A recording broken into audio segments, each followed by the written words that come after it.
in Farmington. It is right off the freeway. If you've got a free Wednesday afternoon, you can come up and watch the 120th playing of the Utah Women's Am. So Easton will join us today.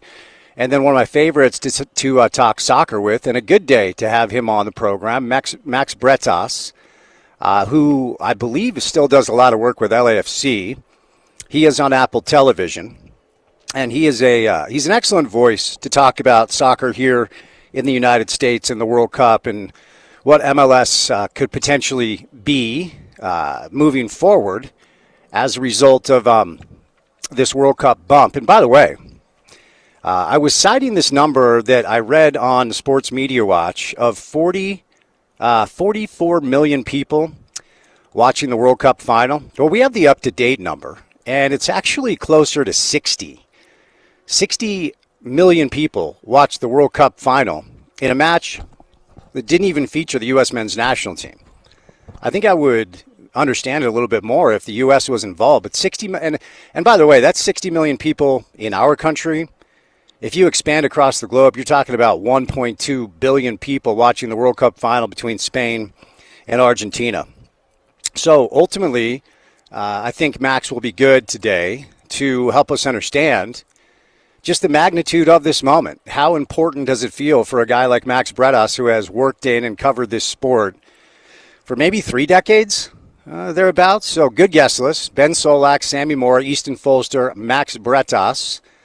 Me, Spence Checketts, all of you, the great listeners, on this Wednesday afternoon. Happy Wednesday, halfway through the work week, one day closer to the weekend, and maybe you have Pioneer Day off, or for some of you, Pine Beer Day. I'm not one that's offended by such things, even though some people decide that they'd like to take offense. But coming up on Friday, hopefully you have the day off.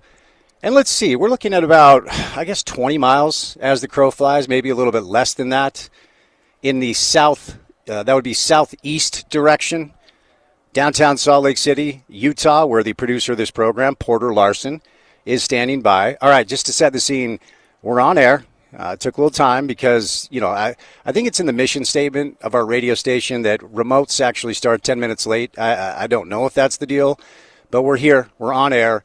We are set up outside. I think you were making fun of me when I said 83 degrees yesterday was cool. Well, it's 88 degrees, and we are outside, and we're going to try to make it through 4 hours of radio. What's it like in that nice air-conditioned studio? It's great. It's great. Yeah, I'm sure chilly, it is. if you will. Yeah, okay. But right. I wish I was outside of the golf course, if that's what you're asking. No, you don't. Believe me. You want to be inside in the air-conditioned. I can promise you that. Hey, before we get to opening tip, let me ask you, went back and listened to some of our Big 12 stuff just on ESPN700sports.com. And then I was kicking around some Big 12 podcasts over the course of the past 24 hours. I think I heard the term Big 10 SEC bias maybe 10 times. Yeah. What you tell me, what do you think that means? It is a term that we've heard kicked around, yes, the Big 12, but also when we were in the Pac-12. When we were in the Mountain West as well. This is a term we're familiar with.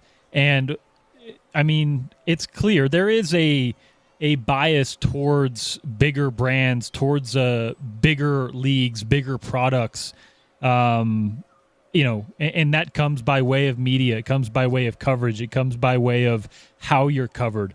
But, Spence, it also comes by way of winning, right? There's a reason that there's a bias there. There's a reason that there's a lean towards the programs who have won like all of the national championships in the last decade. Of course, the Big 10 winning the last 3. There's a bias, but it's one that is built in history. It's one that's built in winning, and there's only really one way to reverse that. There's really only one way to. If you want that bias to be casted towards you, well, go win.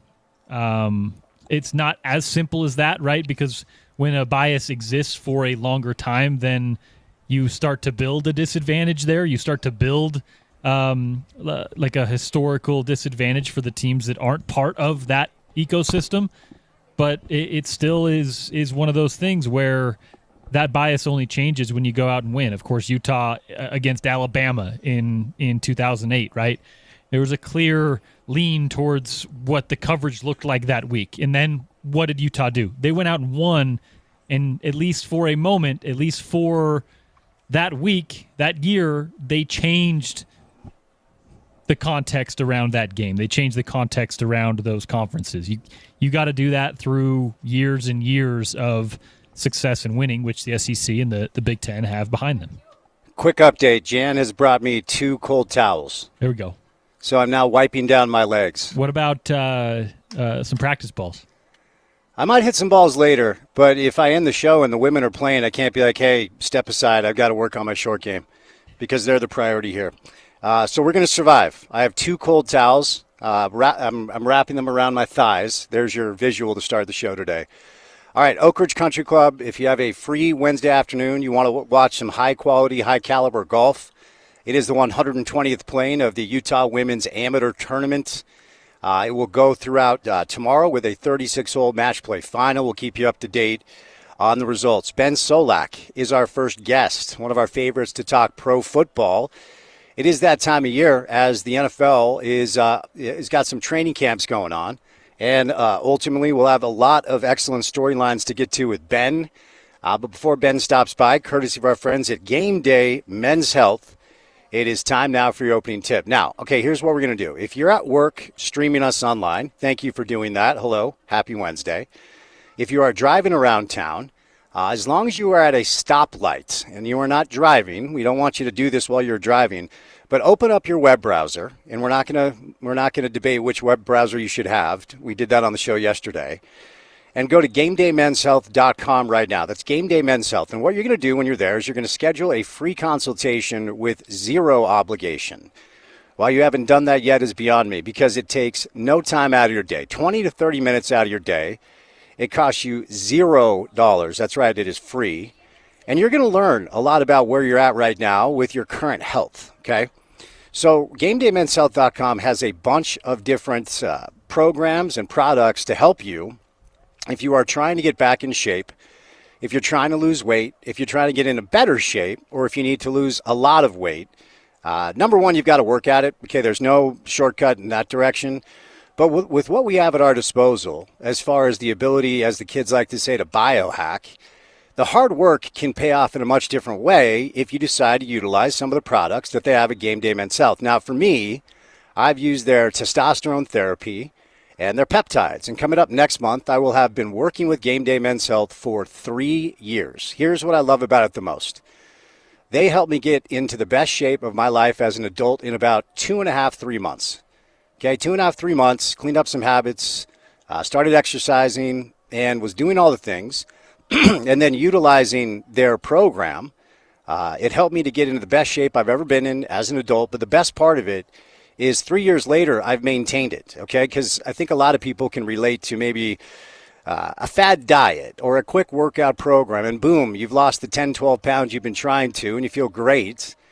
And then something happens, life interruption, injury, who knows, job loss, whatever, and then boom, you're back to where you were back to where you started.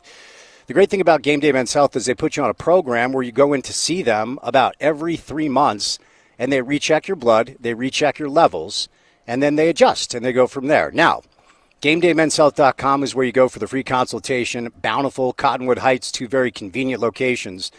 The best part of this deal is, though, if you tell them you heard me talking about it on the show, they're knocking 50% off, half off, all their products for the entire first year. It's GameDayMen'sHealth.com.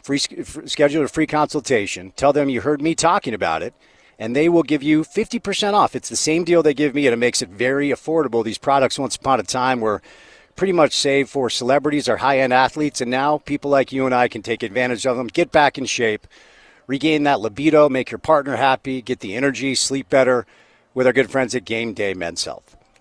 All right, as I referenced, college football media days, mostly just an excuse to talk college football. And sometimes you do learn some things here or there.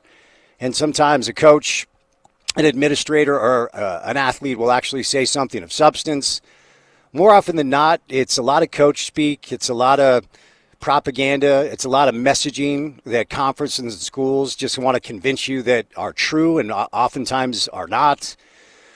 But what I've found about this cycle, what I found to be the most interesting thing about this cycle is how many people are discussing this very obvious and growing right before our eyes gap between the two conferences at the top, the Big Ten and the SEC, and then everybody else in college football, including the Big 12 and including the ACC. And of course, as your home of Utah football, we are grateful that Utah found a landing spot after after Brett Yormark beheaded George Kliavkoff and the Pac-12 died right before our eyes. If not for the Big 12, I mean, it's tough to really understand where Utah football would have been without that landing spot. So I'm not here to give you an anti-Big 12 diatribe. I am here to push back on a narrative that I continue to hear from people in the Big 12 and media members that have Big 12 podcasts or media members that have Big 12 blogs or columns and write about this conference. That was me taking a drink, just so you know. The following narrative and talking point and walking line, it's time to put it to bed, which is the national media has a Big Ten and an SEC bias. No, they don't. It makes you sound so small and desperate when you say that. There's no such thing as a bias as it pertains to the way the conferences perform when they play each other, more often than not, and when they make it to the CFP. Now, if the college football playoff is expanded to 24 teams, then the Big 12 will have multiple opportunities to quiet the people that believe that this conference is lesser than. Let me stop and pause. This conference is lesser than. It just is. Texas Tech, by far, all due respect to our friends down south, was the best team in the Big 12 last year. They got smoked by Oregon. And the Big 12's failures in the CFP goes back a number of different years. Like TCU won a game, and then do we remember anything other than Georgia making them look like they should not have even been on the same field? Arizona State was celebrated for playing Texas closely, but they didn't win. And more often than not, when we have head-to-head opportunities between the big dogs in the Big 12 and the big dogs in the SEC and the SEC and the Big 10 show you why the gap between the two conferences is what it is. It's not biased when it's based off of results. Now, we're going to have some opportunities here. BYU welcomes in Notre Dame to Provo for what could be a massive win, not just for BYU, but for the paradigm of the Big 12. They're probably going to be a 10-point underdog, even though they're at home. Notre Dame is like a top 5 team in the country. Arizona State has Texas A&M. I think that's in College Station. We have some opportunities here this year for Big 12 teams to show that when they play better teams from other conferences or the ecosystem of college football, that the Big 12 can hang. But until that starts to happen consistently, this Big 10 SEC bias that people cry about is going to continue because it's based off of what we see on the field. It's what we love about sport more than anything. It is the ultimate meritocracy, and it is the last of the real, true live theater, unscripted. Because you never know how it's going to play out, and you can earn respect by getting results. But if you're not getting consistent results, the people that are covering this sport right now are going to continue to look at the SEC and the Big Ten as king, because they are. And then we'll end with this. We'll get to Ben coming up. The other kind of uncomfortable thing, as you try to read the tea leaves and predict what this sport's going to look like in 4 or 5 years, which honestly is an exercise in futility because none of us really know. If it's BYU or Utah or Texas Tech, like, this is why I even talked about this during the Pac-12 years, and I'm on record. I missed the Pac-12. I loved the Pac-12. I miss it. I was bummed when it went away. Our road trips changed. Our media days, locations changed. Everything changed when the Pac-12 crumbled right before our eyes. But I was never like a Pac-12 shill, and I was never like cheering for the Pac-12 to beat teams from the SEC, what have you, because it's quite clear that these conferences, if you're not one of those two, you're on shaky footing. I didn't know the Pac-12 was going to disintegrate the way that it did, but based off of how we were trying to predict the future of college football and what the TV deals were going to look like, I think all of us knew that it was a possibility that the Pac-12 was going to be in trouble. It happened a lot quicker than most of us thought it was going to, but it's also why I'm not a Big 12 shill, because Texas Tech is not playing for the Big 12, okay? Texas Tech is not trying to go to the CFP to rep the Big 12. And you could say the same thing for BYU and Utah. All these teams are out for themselves. And one phone call from the Big 10, any of these teams would pretend like the Big 12 wasn't even a thing. They would leave like a scarred husband in the middle of the night for the girlfriend that he's always preferred anyway. That's how this would go down. So we'll see what the non-con can bring, and we'll see if the Big 12 can get more than one team in the CFP. Surprise, they will not. But it's kind of interesting listening to some of this conversation. We'll get back to this. Sammy Mora from Utah is going to join us. But we will catch our first break of this Wednesday show live at the Oak Ridge Country Club up north and bring in Ben Solak coming up right here on ESPN 700.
Football season will be here before you know it. We are just about 6.5 weeks away from kickoff for Utah football in the Big 12. I've got some training camp stuff going on in the NFL. So it's a great time to bring in our guy, rising superstar. He's now just a star, but he remains our friend Ben Solak from ESPN on a Wednesday. What's going on, Ben? How are you? I'm well, Spence. How you been? I'm good. How's the off season been? What's the off season been like for you? I know there's no such thing as an off season. You're always working, but of course you've probably had a little downtime. Any fun off season stories for us? Yeah, I was just fixing some gutters when you guys gave me the call. Right, rerouting some downspouts, getting the water away from the foundation. I'm a father of two now. I got a house and I got bills, and that's the summer these days. And so in a couple years it'll be fun family vacations, but we got a little one right now, so we don't want to go. Okay. No driving, no flights, mostly just staying at home and trying to stay sane. Okay, there you go. That a boy. Hey, give me, and you can go in a few different directions here. You can go with a couple of teams, but the best off season. Which teams do you think really made themselves better this off season, and why? I like the Chargers offseason quite a bit. Mike McDaniel being the big feature piece there. I think he's going to be the best offensive coordinator we've seen for Justin Herbert now in a minute. They lose Jesse Minter. They go and they get a guy in Chris O'Leary, who's a bit of a black box. We haven't seen him do a lot at the NFL level. He was a safeties coach there under Minter for 1 year.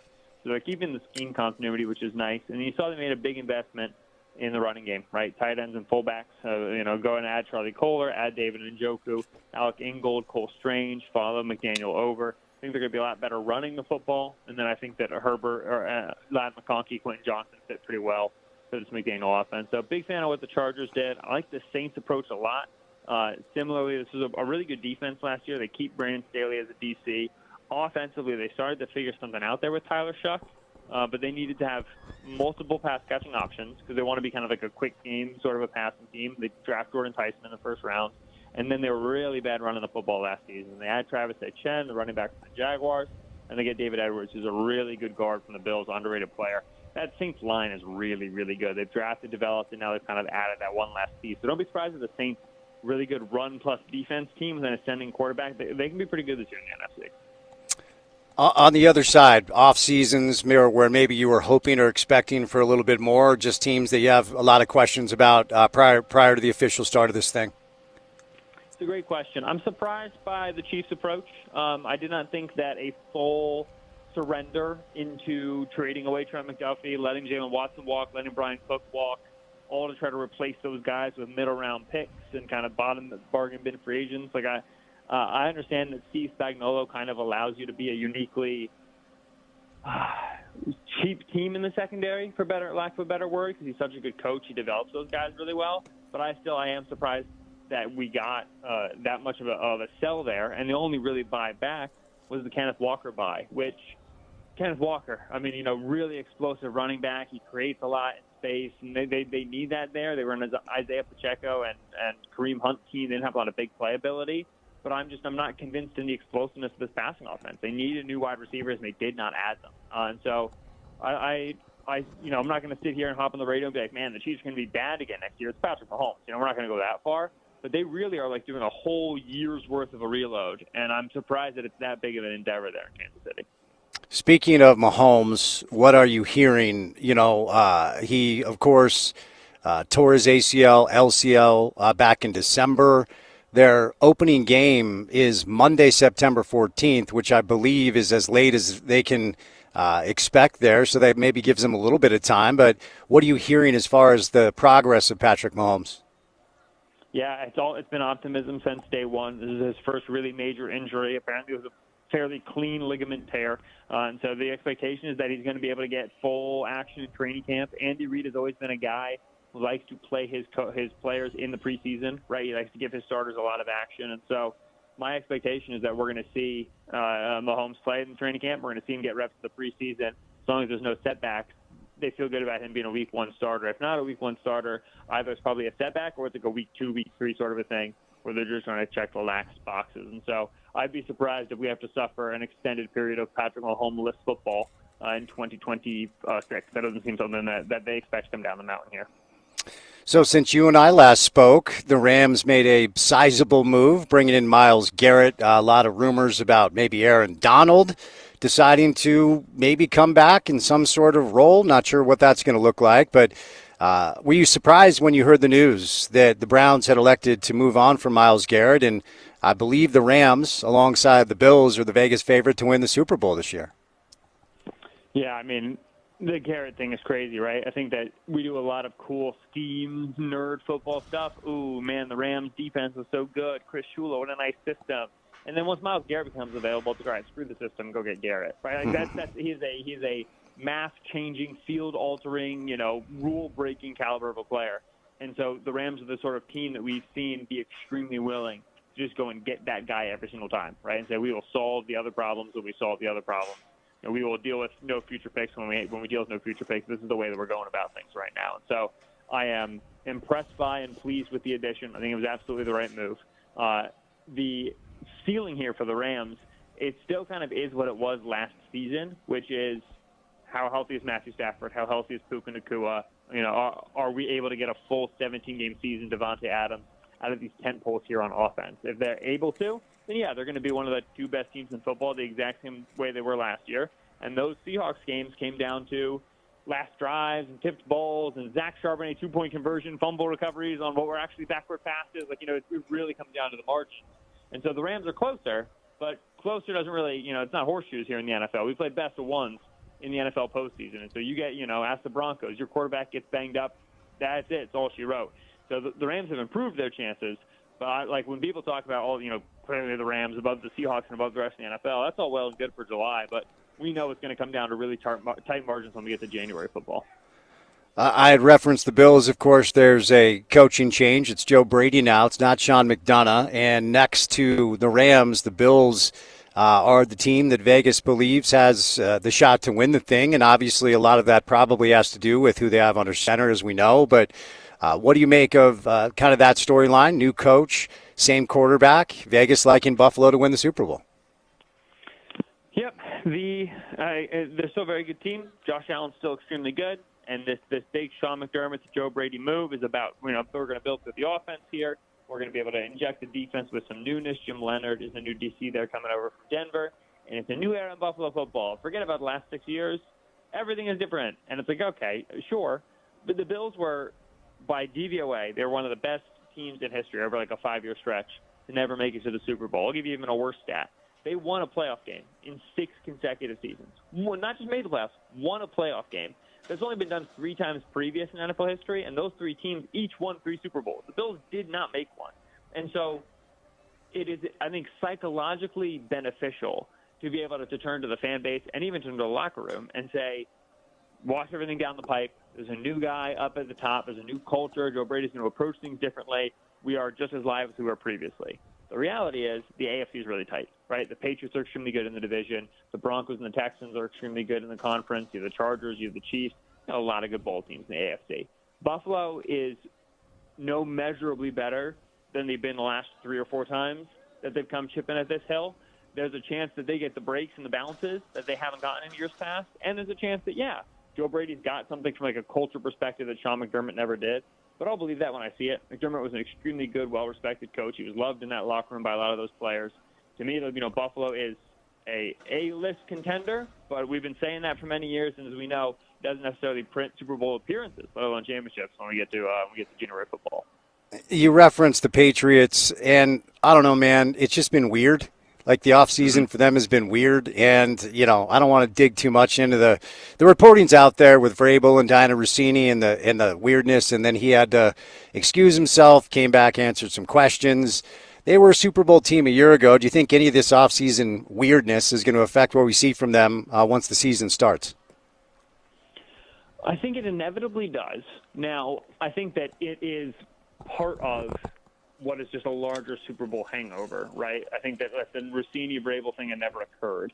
I think that the Patriots are still going to be a little bit flat out the gate in September. That's what happens when you are the defending conference champion but loser in the Super Bowl. We tend to see those teams come out very flat, right? Now, they've had big offseason changes as well, in terms like the A.J. Brown addition, the Romeo Doubs addition. They've got new pass rusher there in Draymond Jones. They've got some offensive line shuffling. And so a lot of newness roster-wise, plus Super Bowl hangover. Everybody's a little bit more banged up and a little bit more tired than they were if they never made the playoffs.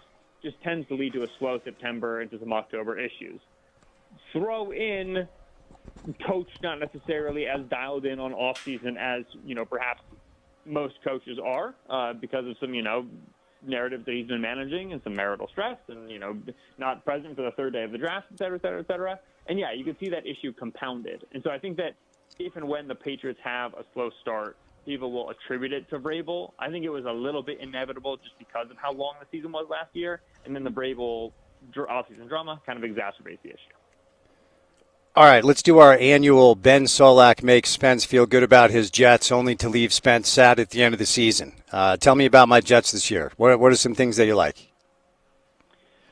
I think a lot of the defensive additions were good. I do think that, when you have David Onyemata, when you have, Minka Fitzpatrick there in the secondary, they've had, Joseph Ossai, Kingsley Enagbare. I do think that there is an improvement in the ceiling, I'll say, for the defense. And you've got, the Sauce Gardner departure, the Quinn Williams departure, some of these big-name departures. But there's a lot of, good depth and good young talent there on the Jets. So defensively, I promise you'll get a pick this year, right? It's like mathematically impossible that they will not have an interception for 2 years in a row. The offense, I really like the line. I don't know what a Frank Reich offense is going to look like in 2026. We've just seen a lot of difficult Frank Reich offenses over the twilight of his career there. Similarly with Geno Smith. Geno's arm really fell off for him last season. I'm not sure we're going to see a great version of Geno Smith, and so it's tough for me to kind of get over my skis with the offense. I think the defense will be a lot better. I think Geno will certainly be better than Fields or Brady Cook were you have a functional offense.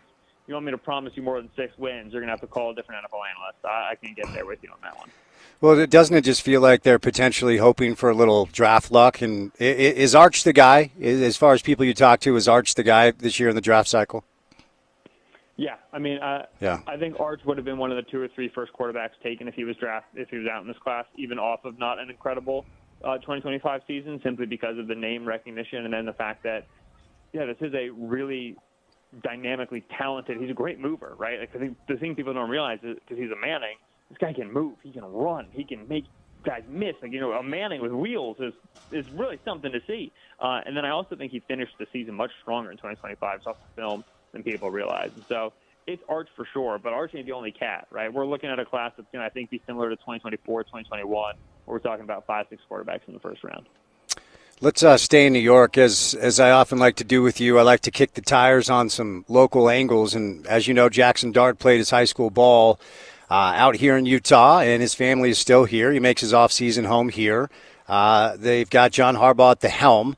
As long as Cam Scatterbo doesn't hurt himself doing a number of different things, including backflips now, they might have a good young running back as well. But what are you expecting from Jackson Dart and the New York Giants this year? Dart has the unquestioned starting job for a year, right? Now, what happens for the season beyond? That's something that we're going to find out. I think that there is a legitimate question about, how much can he stay healthy? How good of a player can he be as he goes through, some of this contact that he's going to take? How healthy is he going to be able to be? Is he going to be able to stay on the field? Things of that nature.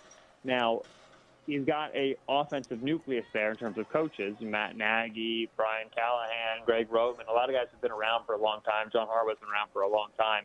These are experienced coaches who should be able to get his head screwed on straight in terms of protecting himself, going out of bounds, being able to play a 17-game season. And if we get rookie Jackson Dart, but with a sprinkle more self-preservation in there, we've got ourselves a legit starting quarterback.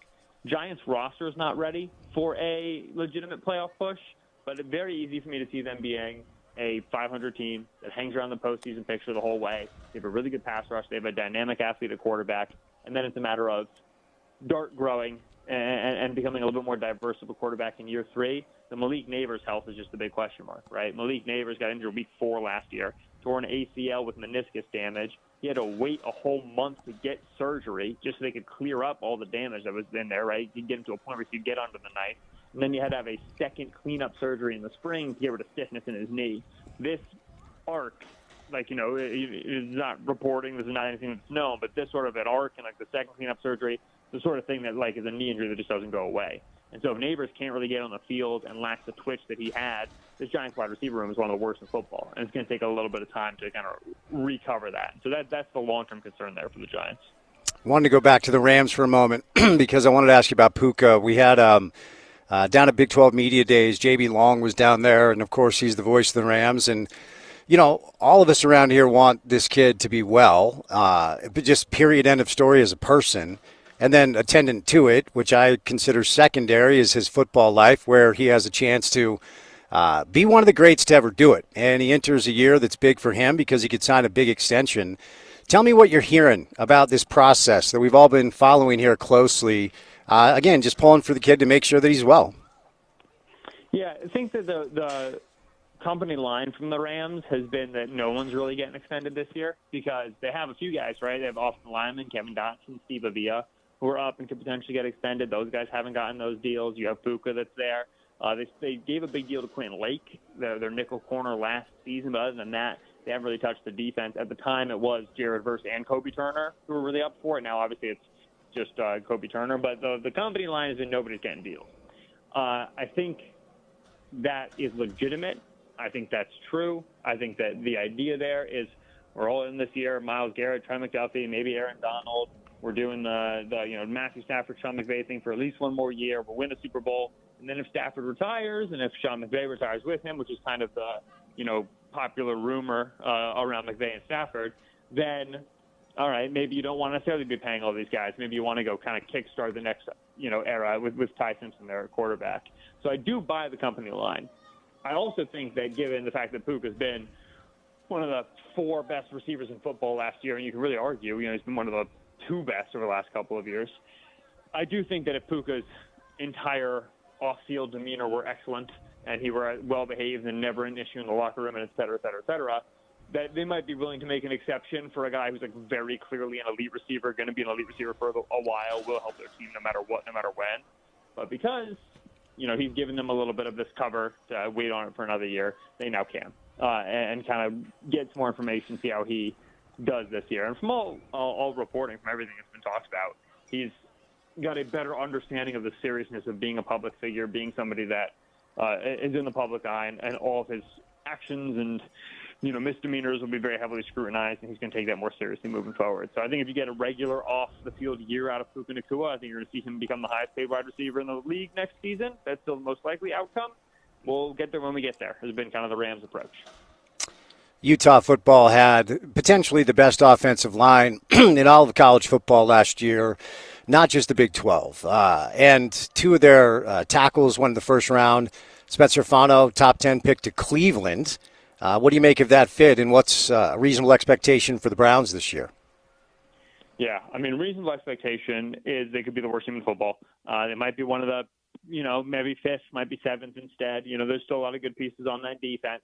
But quarterback situation is about as bad as it gets in the league. They're expecting 2 rookie wide receivers to be a big part of their process there in Denzel Boston and Casey Concepcion.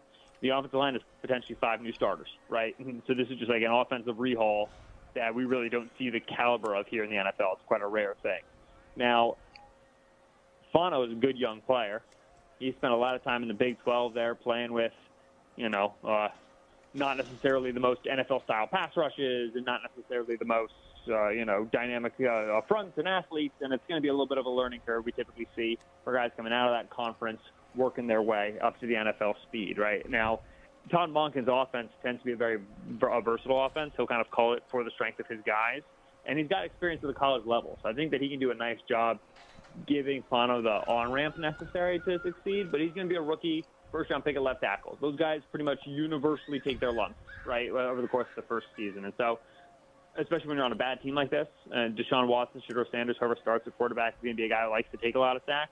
It's probably not going to be sunshine and daisies for Fano in year 1, but the Browns are going to make that pick for him to walk out on the field and dominate in 2026. They made that pick for 2027 and beyond. Let's get some thoughts on the teams that seem to draw the most interest here locally. Let's start with the 49ers.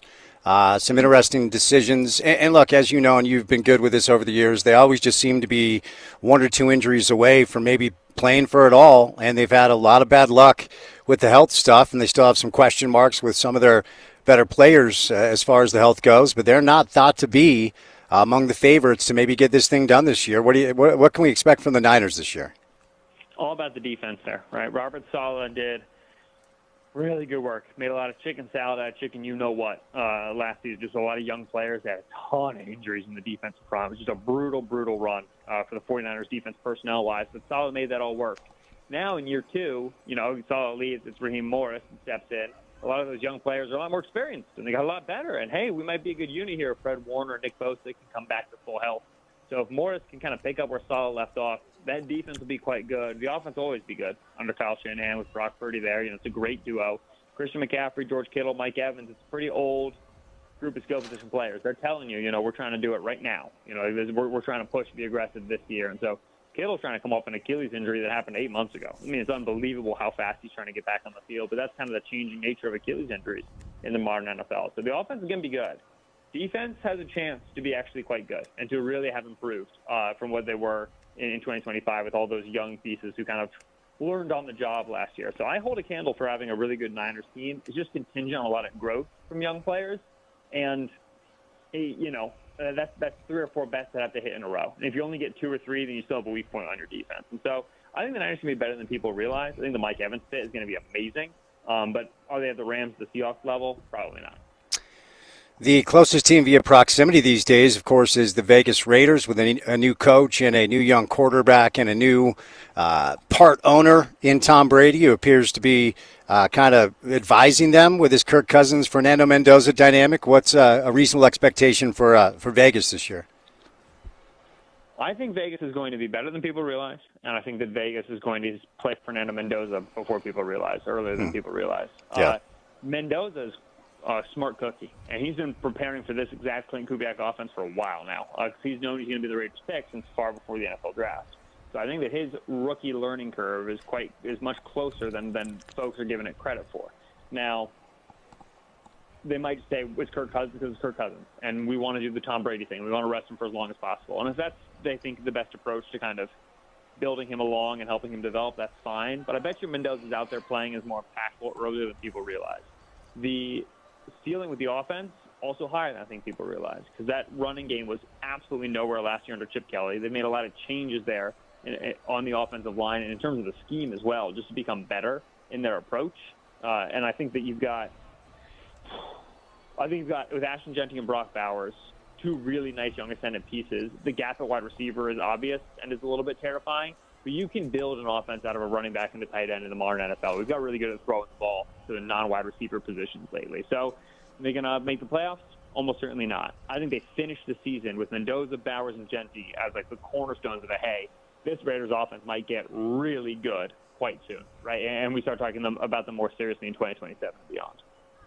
All right, last one, and Seth Wickerstram, pretty cool in-depth piece, as Seth usually does, on Sean Payton and the Denver Broncos. A lot of Broncos fans in this market, some interesting offseason stuff there. Can they take the next step this year in Denver? What do you think? Yeah, if you get me really good Bo Nix health news by August 22nd, I'm probably picking them to win the Super Bowl, right? And the Jalen Waddle addition is an enormous addition, because the Broncos have had a man-zone coverage issue where Nix is a lot better against man than he is against zone. They need somebody to run these quick breaking routes that he can target over the middle of the field. Waddle's exactly that player. He's going to alleviate the biggest issue in their passing game. He's going to give them 2 dynamic options between him and Cortland Sutton. So I love the offense. The defense only had 1 major loss, John Franklin Myers. They're well equipped to backfill those spots with young players. Like, this should be the best team in the AFC for sure. And then it becomes a matter of how healthy you're in the playoffs. With that said, Nick's got a fractured ankle. Don't know if you heard. And so, if we're missing in week 1, if we're slow to adjust to the Davis Webb offense, we're having procedural issues in the first month of the season, that might be the difference between home field advantage and not. And Houston's really good this year. So I think those are going to be the 2 teams in the AFC. And so I'm almost there on Denver Super Bowl pick. We got to get Nick on the training camp field. We got to see him move before we can get all the way there. Ben, we'll let you back to daddy duty, cleaning the gutters. Always appreciate your time. Keep up the great work, young man, okay? Thank you so much. You take care now. All right. Ben Solak, at Benjamin Solak on social media. He joined us, well, we're coming up on our 8-year anniversary. I believe that's August the 13th, so we're less than a month away from this show being 8 years old. And Ben joined us 8 years ago when he was a blogger with, I think, the Pro Football Network or the Draft, whatever it was. You could tell that, A, he was an excellent writer, and B, Very dynamic personality, and now he's elevated himself to one of the feature NFL analysts for ESPN. So some really cool stuff. Cool story for our buddy Ben Solak. I want to let you know that you can help Utah kids start school with confidence. Over 200 kids at the road home need your help with back-to-school clothes, shoes, backpacks, and more. Visit ESPN700sports.com or AppleTreeForKids.com for more information and to donate now. All right, 1 hour down, 3 hours to go. I want to let you know we're broadcasting live from the 120th playing of the Utah Women's Amateur Tournament. They have resumed play this afternoon.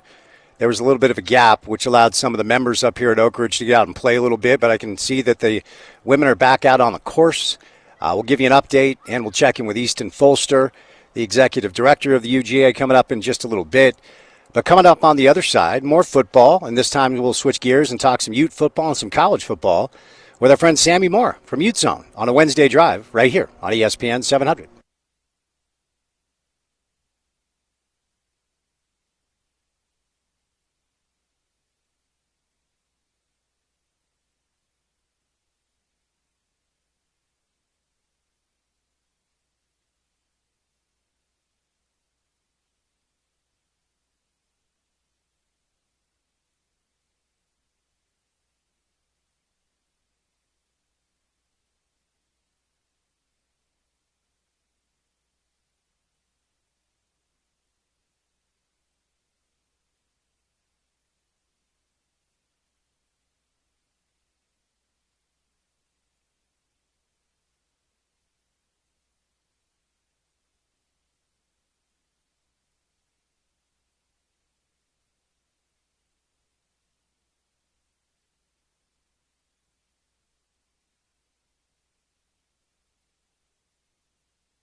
All right, special thanks to Ben Solak stopping by to talk some NFL as training camps are here.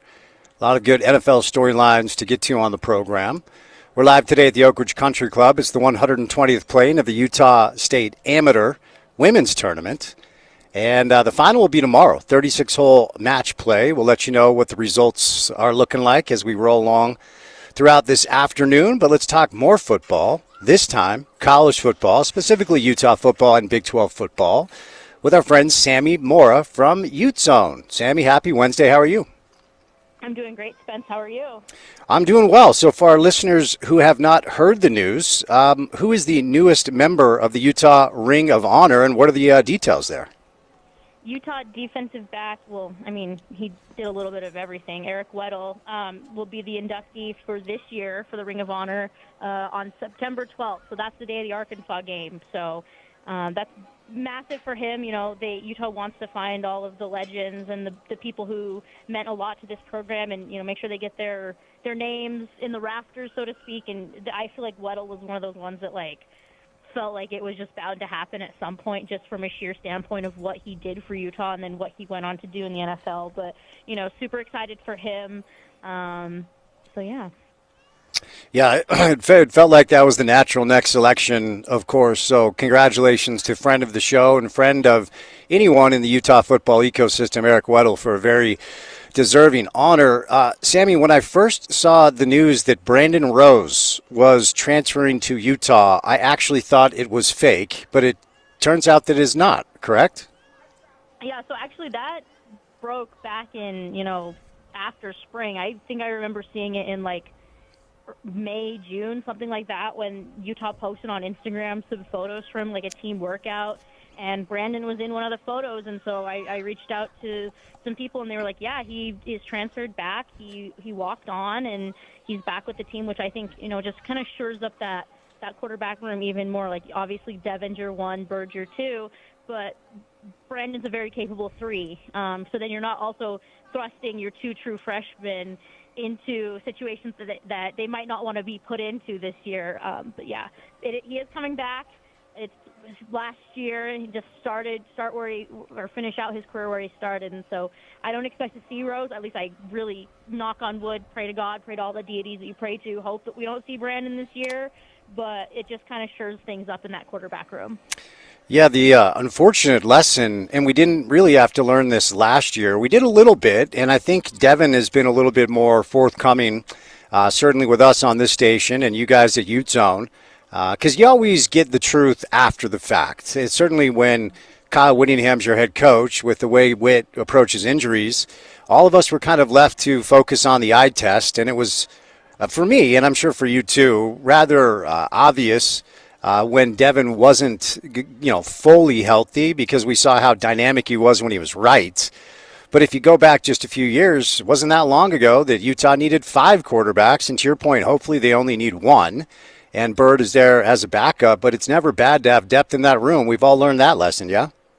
That's one of the things I've continued to hammer in over at Ute Zone over the last couple of months, is how refreshing and how nice it feels to not have a quarterback battle hanging over, Utah's head in some way, shape, or form. Because last year we knew Devin was going to be the starter. It was more a question of who's going to be the backup. Is it going to be Bird? Is it going to be Isaac Wilson? So it feels really nice to know who your 1 is, who your 2 is.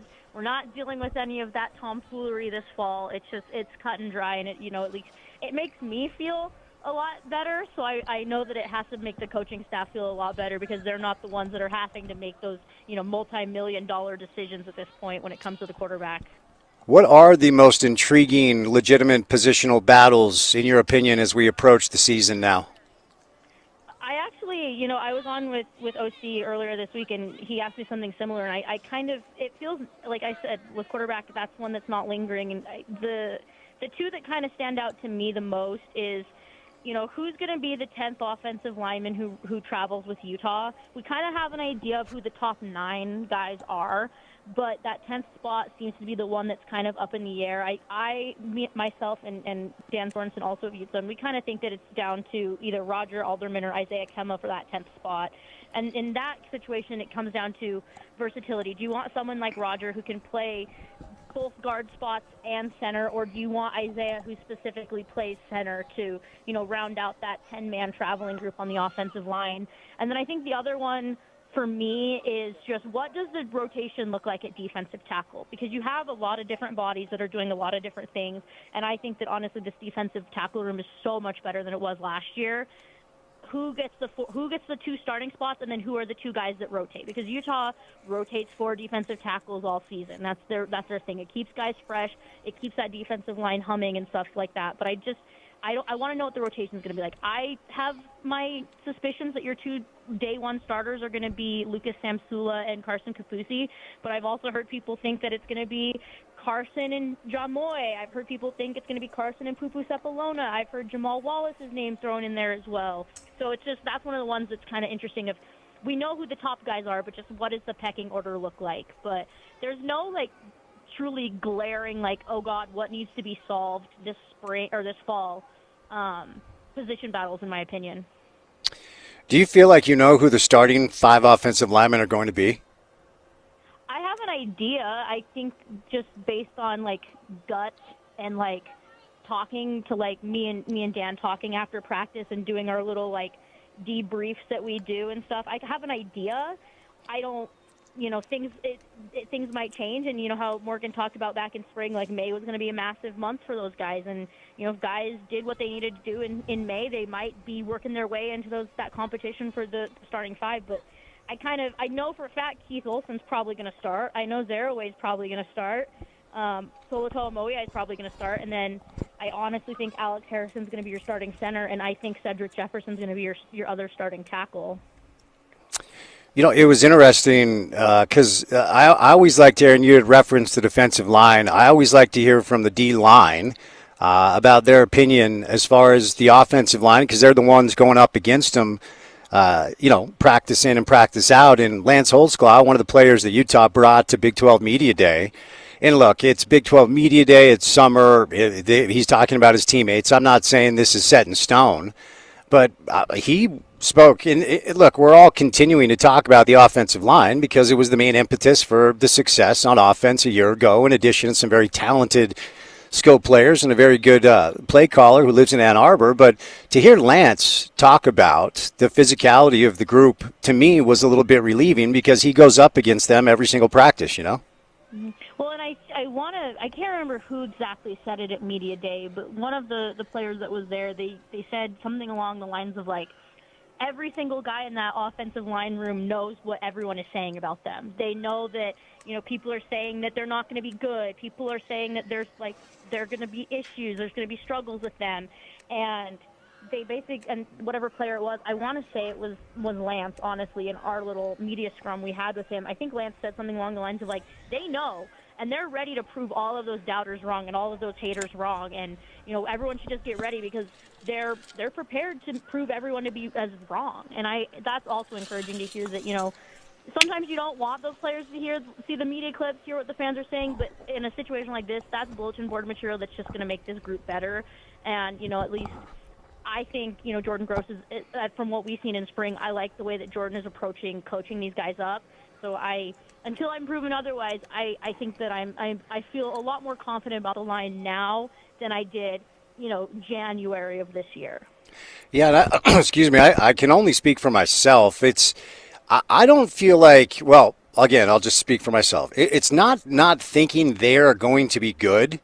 It's really, for me, trying to remind my audience and underscore how dominant the group was a year ago, and therefore comparison to me is a little bit unfair. Does that make sense? No, it 100% it does, because last year's offensive line will probably go down historically as one of Utah's best offensive lines to date. There's just no other way to slice it up. That line was elite. That line was so good. But historically, if you look back, even in the years where Utah's offensive line didn't produce, 4 offensive linemen who are playing in the NFL or got camp invites or whatever thing you want to say about Jaron and Tanoa and how they are technically in the NFL right now. But there's still been a lot of offensive lines at Utah that have been really high-level offensive lines.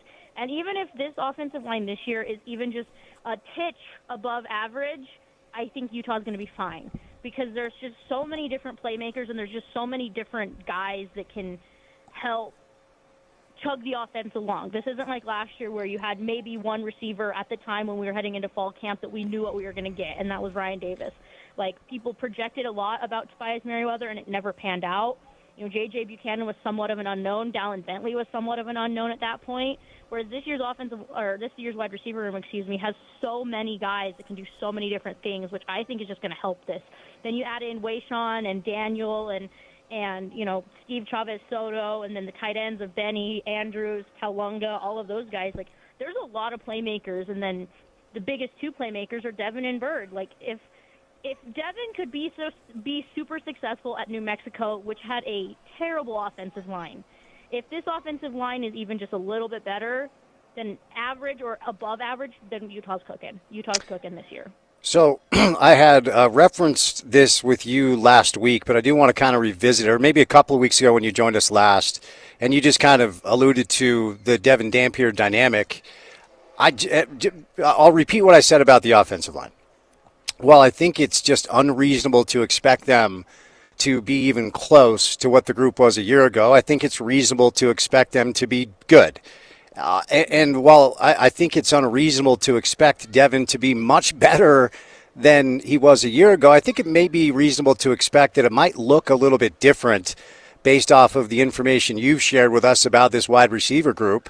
And maybe the Vegas Bowl was a peak into what we may see. Who knows? So we'll have to wait and see. And I don't want to get into specific, like, production numbers, but as far as what a reasonable expectation is for a kid who led the Big 12 in QBR a year ago with the new offensive line, combined with this wide receiver group, how would you characterize your thoughts on what we should hope to see from Devin this year?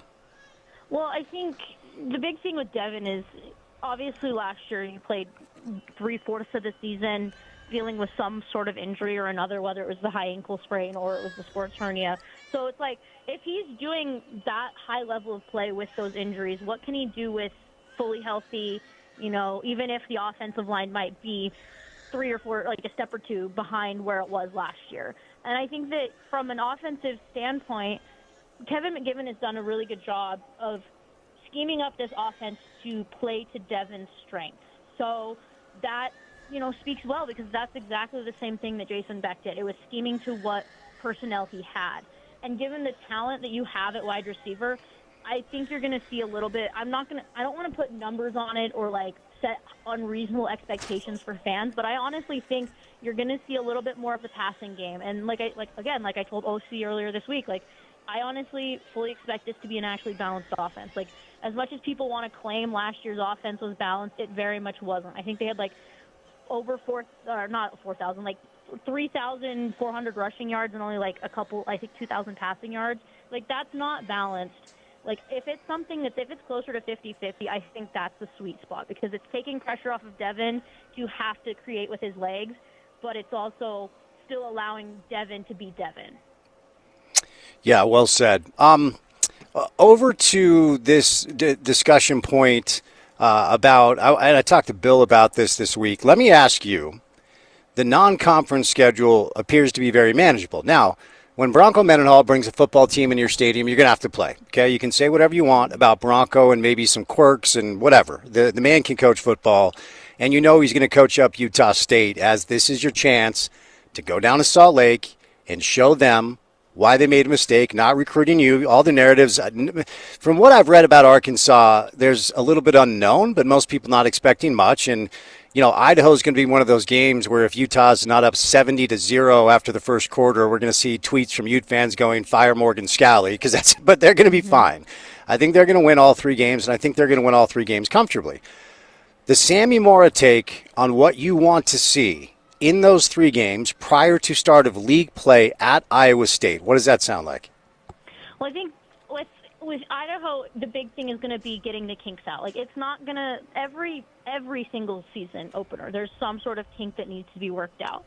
And I think that that's the best opportunity in the non-conference slate to do it, is that Idaho game. I agree that this is a game that Utah should win and win easily, and that's fine. That's good. Get the starters in there. Let them get back up to pace of play, and then once the you're comfortably out in the lead, take them out because Arkansas, yeah, it's their first-year head coach just like Utah, but there's some other factors there that people aren't really. I hate to bring up altitude and time zones, but like it was brought up when Florida came to town, and I'm going to bring it up again when Arkansas comes to town. This is the farthest west they are going to be going. How are they going to acclimate to the time zone? How are they going to acclimate to the altitude? Their AD is already complaining about the turnaround time between that game on September 12th and their conference opener versus Georgia that following Saturday. So it feels like to a certain extent excuses are already being laid on like why they didn't win type of thing. But I think it's going to be a fun game. Like, I don't have the highest expectations for Arkansas. Now, I will admit, like, I'll start going into my full, like, deep dives on teams and stuff, like, next week probably. But still, like, first-year head coach, it's his first road game. You're going to Salt Lake. You're playing at Rice-Eccles, which is historically not a great place for first-year head coaches to be, especially when it's going to be bouncing because of Eric Weddle's his being inducted into the Ring of Honor. So that one's going to be fun. I don't know if it's going to be a blowout. I think that Utah wins. I feel pretty confident that they win. And then, like you said, Utah State, like, they're no slouch. Like, if anything, I'm actually more okay with that being the final game before conference slate than, like, a Weber State or someone like that. Because Utah State is going to put up their best fight. They're going to give Utah everything they have. And, that's the same thing as Iowa State. Like, Iowa State, a lot of teams are counting them out. A lot of people are saying that they're not going to be good without Matt Campbell and, every player that transferred to Penn State. So Utah State, keeps Utah sharp. They know that they're not going to take the foot off the gas pedal. That's not a team you can sleep on in any way, shape, or form. And so I do agree. I think Utah goes 3-0 when it comes to non-conference schedule, and it's laying out pretty well, in my opinion. Okay, let's see, my computer just refreshed. I'm going to take the BYU game off the table. Okay, we're going to put the BYU game aside. Give me one game on Utah's schedule that could potentially decide, make or break, whether or not Utah's in the mix to play for a Big 12 championship at the end, besides BYU. Arizona. Okay. Yeah. I think that, where that game falls, right at or around the BYU game, I think that's a little sus in my opinion. Also the fact that, Tucson has never been the greatest place for Utah. There's been a lot of things that have gone wrong in Tucson in years past. And I think that's one of those games that's going to be, the determining factor for the season. I think, BYU and Arizona play each other week 2. Like, we're going to know a lot more about both those teams after that game. But I think OC told me that whoever wins that game, he thinks is going to make it is going to be half of the Big 12 championship, and I can buy that. Like, there's a lot riding on that game for both teams, especially because Utah doesn't play Tech, Utah doesn't play Arizona State, so I would have to go with the Wildcats. Wanted to move over. Oh, wait, one more Utah thing. Then I've got a Big 12 question for you because you had referenced Jackson Benny potentially on offense, and last year, around this time of year, maybe a little bit closer to the fall, Witt had said out loud that Jackson, Smith, Snowden, and Lander were going to be playing on both sides of the ball. If that narrative is out there with this team, I have not heard it. Are you expecting any of these players, maybe other than Jackson, to play on both sides of the ball? Honestly, I don't even expect Jackson to be playing on both sides anymore. Oh, okay. That was just like a if times get tough type thing, but just because of the sheer amount of talent in the wide receiver room, I think is so much better than last year. Ricky Johnson was one of those guys that I was kind of like, is he going to do anything for Utah this year? But, spring, he was one of the guys that every single player talked about. Like, Devin called him out many times. Like, he was the name. And I think that having Ricky play at a high level, I think, takes some pressure off the rest of the guys. And I think the days of, unless you, recruit somebody who does play both sides, I think Utah's probably, hanging their hat, and they're probably done on playing kids on both ways. Which is, I think, the way to go. I think the thing last year led me to believe that, maybe we don't have enough depth on offense then. I mean, because all of those players were so important on defense, did not want to see them sacrificed in the name of making some plays. But you got to do what you got to do. All right, we'll end on this. And I started the show on this. I went back and listened to some of our Big 12 Media Day stuff, and you can find it on ESPN700sports.com. And then I was listening to some, Big 12-centric podcasts over the past 24 hours as we're kind of inching our way closer and closer to the fall. And I heard the term Big Ten and SEC bias maybe 10 times. Here's my issue with that, Sammy. I don't find that to be based on anything other than hardcore results. When these conferences, when the Big 12 has a chance to play big-time games against teams from those two conferences, more often than not, the better teams in the Big Ten and the SEC beat the better teams in the Big 12. Big 12 is a conference that has not had a ton of CFP success dating back for a long time. TCU won one game, then got smoked by Georgia. Arizona State is celebrated for almost beating Texas, more so than any team that actually gets wins. So in order for the Big 12 to maybe change the way it's perceived across the country, it has to be winning some of these games, right? BYU, Notre Dame, I think Arizona State has A&M, and then getting to the CFP and not getting blanked by Oregon. Like, to me, it's a meritocracy thing, not a bias. What say you? I think it's twofold. I do agree that, they need to start winning these big-time games. It's not – you can't say that you want to be a big boy and play in the big boy sandbox and then not be able to hold your own against them. That Oregon-Texas Tech game was one of the least interesting games I've watched probably last season, and I watched more football than I'm a football sicko. I will just sit on the couch and just watch any game that's on the TV. But that game was not great, and that Texas Tech said that they were gonna. Last year was the year for them. It wasn't. But I think on the other hand, it's there has been times where the Big 12 has been kind of screwed over in the committee. Obviously BYU last year. That's a big one. Actually, BYU the last 2 years, you could have made a case for them making into the playoffs. And the big knock was, the Big 12, there's this. It's a very top-heavy conference. You have maybe three teams that are just kind of dog walking everybody, and then it's you fall into the Grand Canyon with the rest of the teams in the league. And so I think that it's twofold. It's you need to win those big non-conference games, and if you do get invited to the playoffs, you need to actually win the games you're playing. But at the same time, there has been those instances, at least in my vantage point, where teams have gotten screwed over and not being allowed into the playoffs because of league affiliation. Okay, Sammy, good stuff today as always for our listeners that want the best Utah football and basketball and everything content. How can they find you at UteZone? Yeah, you can find us on utezone.com. We are currently running a 50% off your annual subscription promo. Come join one of the greatest communities on the internet for Utah football. We have basketball, women's basketball, gymnastics, baseball, softball, football, recruiting for all of those sports as well. Message board attached to our website where you can come and just discuss, why you think that so-and-so should do this or so-and-so should do that. But if you want to be a very educated Utah fan, you should just come join us on UteZone. Sammy, thank you. Have an excellent week, and we'll chat soon. Okay, thanks for having me. Bye. All right. Sammy Mora, our good friend from UteZone. Always appreciate her time. Get her at @S_Mora on 3 on social media. All right, we'll catch a break. Easton Folster is standing by, ready to talk some golf. So he's going to be our guest coming up. Max Bredas will join us later on to get to some World Cup and some RSL. Busy Wednesday show. Keep it here on ESPN 700.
All right, we're broadcasting live today at the 120th playing of the Utah Women's State Am. Semifinals today have ended. The final 36-hole match play will get going tomorrow at 7:30 a.m. Our next guest is a friend of the program, and he's ready to go home and hang out with his family and get some rest after a long day. My buddy Easton Folster, Executive Director of the UGA. What's up, dude? How are you? Hey, Spence. Thanks for being out here. Really appreciate it. Yeah, for sure. I'm glad that we're outside. It's toasty. You're already sweating, but you've been out here all day, That's so right. I can't complain. I've been utilizing the cool towels, so we're doing all right. We're going to make it through. But the cloud coverage has been kind of nice. How's the heat affected the conditions? Yeah, it's certainly hot. It feels like it's this way every year, although I'd say this week feels a little more muggy, maybe a little moisture in the air. So for this, it's a little bit different than our Utah State Amateur. The women are allowed to ride on golf carts. I think that helps a little bit. Yeah. The morning rounds are really actually quite nice. But yes, there's no doubt in the afternoon it starts to get a little warm. Does it affect the way you guys go about, like, doing things like taking care of the course or what does that look like? Yeah, so actually maintenance that's tied to the Oak Ridge Country Club, they're actually sneaking out kind of in between the morning and afternoon, and they're watering green so they don't get burnt out. Okay. But I think from our point of view, outside of what the course is doing, we're kind of used to running events in the middle of summer, so it doesn't affect us too much. So we'll get to the finalists here in a moment, but as far as the field, it's the biggest in the history of the tournament, right? What does that say? Like, what exactly does the amount of participants say about the current state of women's golf? Yeah, exactly. So this year we set a record, as you referenced. 81 women signed up. The previous record was in 2021, I think, at Jeremy Ranch, and it was 78. So we continue to grow. I mean, this event was in the 50s all of a couple of years ago. So to your point, the women's game's growing, golf in general is growing in Utah, and so we set a record one year, and we hope to break it next year, and hopefully this continues to grow, and we can get over 100 soon. Is it as simple as signing up, or is there a qualification process? There is a qualification process, so there's really just two criteria. You have to have a handicap index of under 15, and then you got to be a UGA member. So there's some level of criteria in terms of skill, but outside of that, it is a sign up and play. Any major surprises, any major upsets in the tournament so far?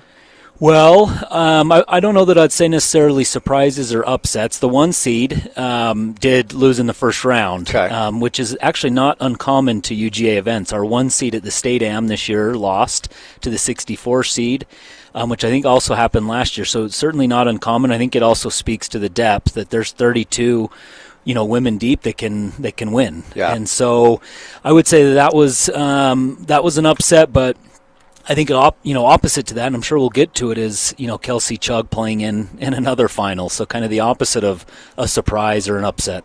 You know what's interesting, and I'm looking this up real quick.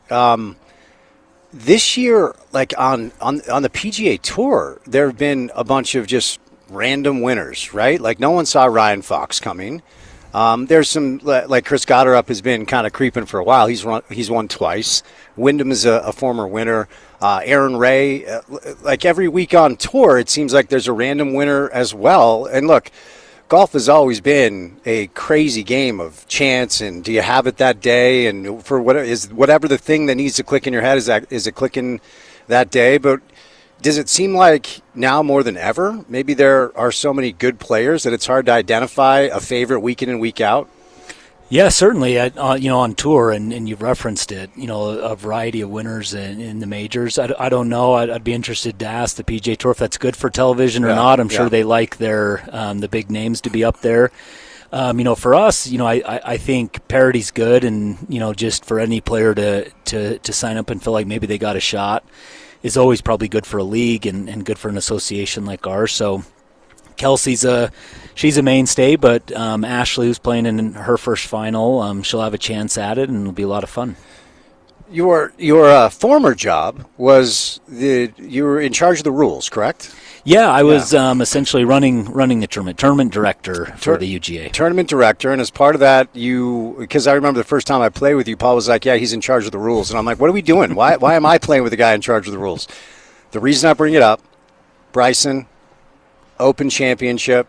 I'm watching it live, and like I'm not an expert in this at all, and I see him kind of stomping around a little bit, and I just wonder. I'm like, I didn't see the ball move. Like I wasn't there. A lot of people have said, unfortunately he's on TV, so he's going to get scrutinized a little bit. He's docked 2 strokes for the penalty of improving the lie. After the fact, he throws a fit because that's who he is. He threatened to call Trump because, all the things. And then, it was just great theater to hear Rory's basically like, I hate this person. Yeah. He used the kind UK term, I'm not very fond of him, but it's clear there's no love lost there. Max Homa stood up for him. Scotty did a little bit. But take us through that entire sequence, like when it went down, how you go about deciding if it's a penalty and whether or not you think they got it right. Yeah, that was an interesting one. In fact, I had a couple friends text me while it was going on, so I didn't see it live, but caught up with it. And, I think the angles and the camera and the footage that they have, it certainly looks, damning to Bryson. I think that now, at least the angles I saw, you couldn't really see where his ball was. But as they pointed it out, there were some steps in there that probably improved his lie, or as they say, improving the conditions affecting the stroke. So I think easy for me to say, on my couch, looking at the angles that I have, that they got it right. I think, outside of that, it's, as you've referenced, he's always on TV. I think the key is, how are you governing that across the entire field? Because with fescue like that around the entire golf course, who knows, how often that rule was broken, that tournament. So, yes, I think they got it right. Those are tricky to govern, but at the end of the day, that's just kind of the way it goes. Have you ever had a player threaten to not play after docking him a rule throughout the course of your career with the UGA? Probably, one doesn't come to mind, but I'd be more shocked if someone hadn't done that. Yeah. Look, I can understand the frustration, certainly if you think you're being wronged. But so take us into the mindset of a rules official, because clearly there are now millions of eyes on you. And it's not just a innocuous random golfer. It's Bryson DeChambeau. You're on television. It's the Open Championship. And suddenly you're on TV being berated by a golfer, a very famous golfer. What's the job there? Are you trying to calm him down? Are you trying just to explain the ruling and saying, okay, the rest is in your hands? What's the job there? Yeah, I think both. I've had an opportunity to work some of the USGA championships, and my first goal is always to never be on camera, to never be part of it, and to stay away from it. I'm sure at that level they send out, obviously tour officials and people that deal with tour players all the time. This was probably old hat, for them. They've probably seen this on a weekly basis now. To your point with Bryson, has a huge following, and when he's yelling, and those things are tricky. So I would say, from my vantage point, at the end of the day, you got to get the ruling right. One, that's most important, because you got to treat the field equally. And then, of course, you don't want to have a scene. To be able to kind of mitigate the damage as much as you can, especially when all the cameras are on. Yeah. Get the ruling right and try to avoid as much of a scene as you can. This leads to an interesting conversation, okay? So when it comes to just your average weekend golfer, I'll give you an example. So my index was down to like a 6.3 last year. I played in the tournament. I learned a bunch of new rules. And so I made a goal. I'm like, because now my goal is I want the truest handicap possible. So I'm not giving myself any putts. I'm really trying not to improve my lie. And look, it makes it even more frustrating when you actually follow the rules of golf to the letter of the law. I think it was Ben Hogan that said something along the lines of, golf is a crazy game, but you play it as it lies, right? Something as simple as that. So somebody that works in this sport, how closely to the letter of the law would you say an average weekend golfer like myself should follow? Because since I've been keeping what I perceive to be as close to a true tournament score as possible, I'm now about an 8.7, which is fine. It's still, you played with me. I'm fine. I'm not good. I'm not bad. I'm fine. I'm trying to get better. But clearly understanding the rules has changed my scorecard, because when I started seeing, 75, 76, I'm like, okay, I'm getting there. And now playing like this, it makes it even harder to find that number. So for golfers out there that are trying to get better and would like to really know the rules, how stringent of a guideline should they hold themselves to when they're just out playing Bonneville with their buddies on a Saturday? It's a really good question, and I think I'd answer it maybe two different ways. My job would require me to say that you got to be out there and play by the rules and post accurate scores if you're maintaining a handicap index, which you are, which is great.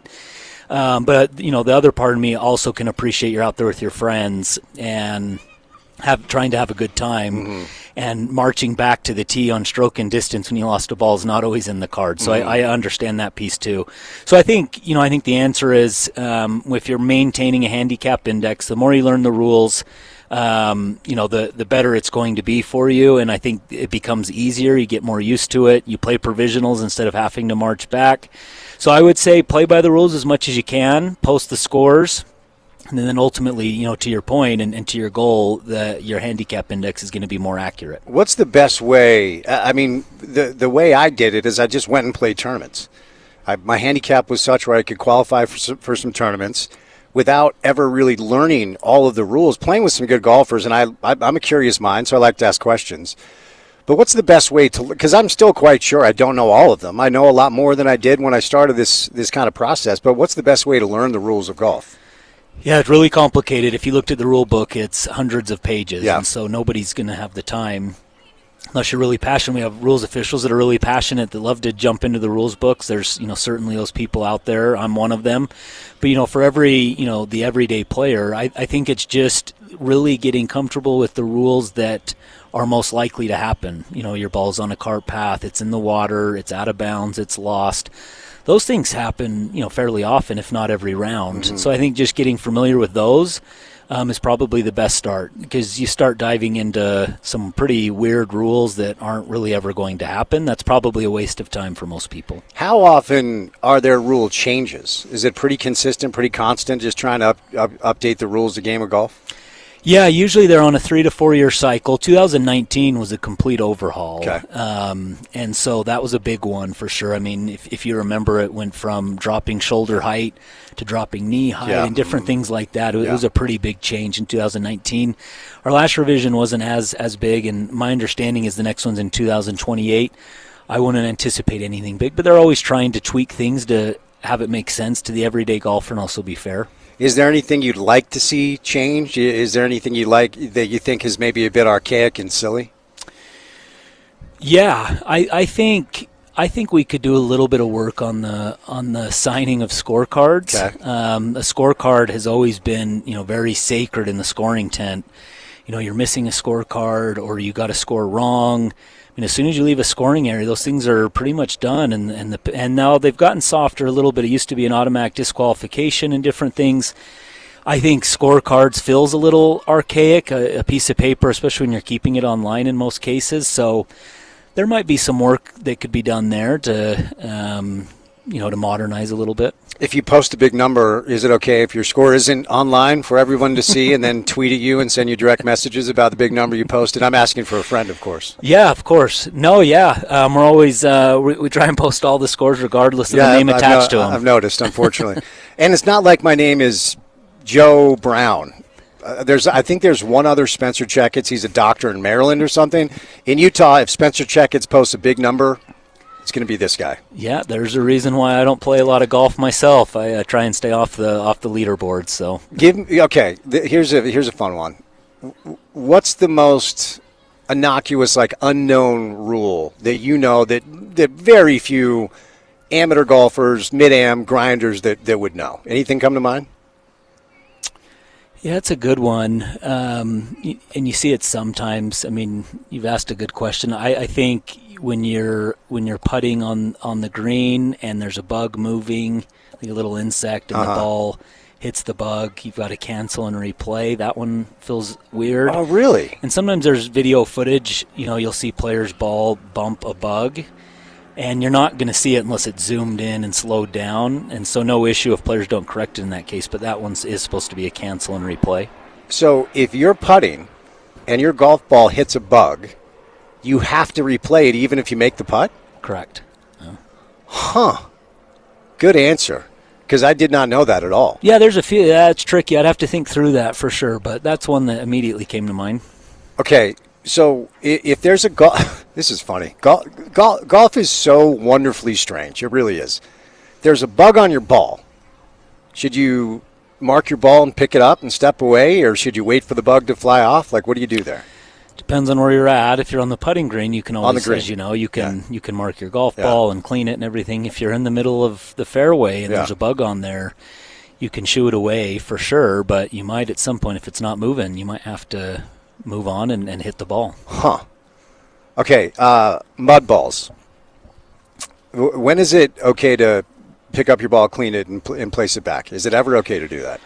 Yeah, so it's besides the green. Yeah, it's by way of local rules. So if a tournament feels like, a golf course got a lot of rain or if it's in bad shape, a tournament committee like ourselves, out here could say that it's lift, clean, in place. Yeah. And that can help avoid mud balls and different things like that. We rarely use it. Outside of that, if you're just playing with your friends, between you and your friends, you guys can certainly decide. Yeah. If you're with friends that are going to make you play mud balls, then maybe it's time for new friends.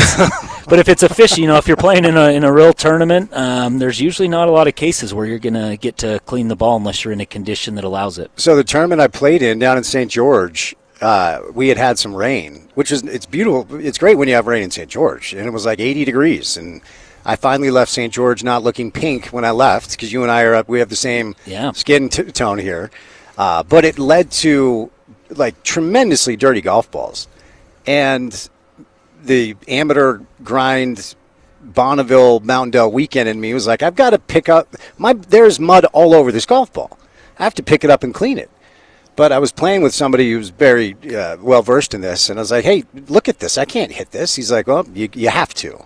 So it was like another dynamic, because it does affect the contact and the flight path. It's a different thing you have to learn. It definitely does. Yeah, I've felt less impacted just because my ball goes left and right anyway. Sometimes it doesn't. I can't tell if it was impactful or not. But certainly the pros, complain quite a bit about mud balls, and I do know that it has quite an usually adverse effect. Is there a rule that you hear complained about the most from players that want it changed? I think it's the lack of a rule, really, that you always hear that the divot rule, or there's a lack of a divot rule, that if your ball's in a divot in the middle of the fairway, you should be able to move it.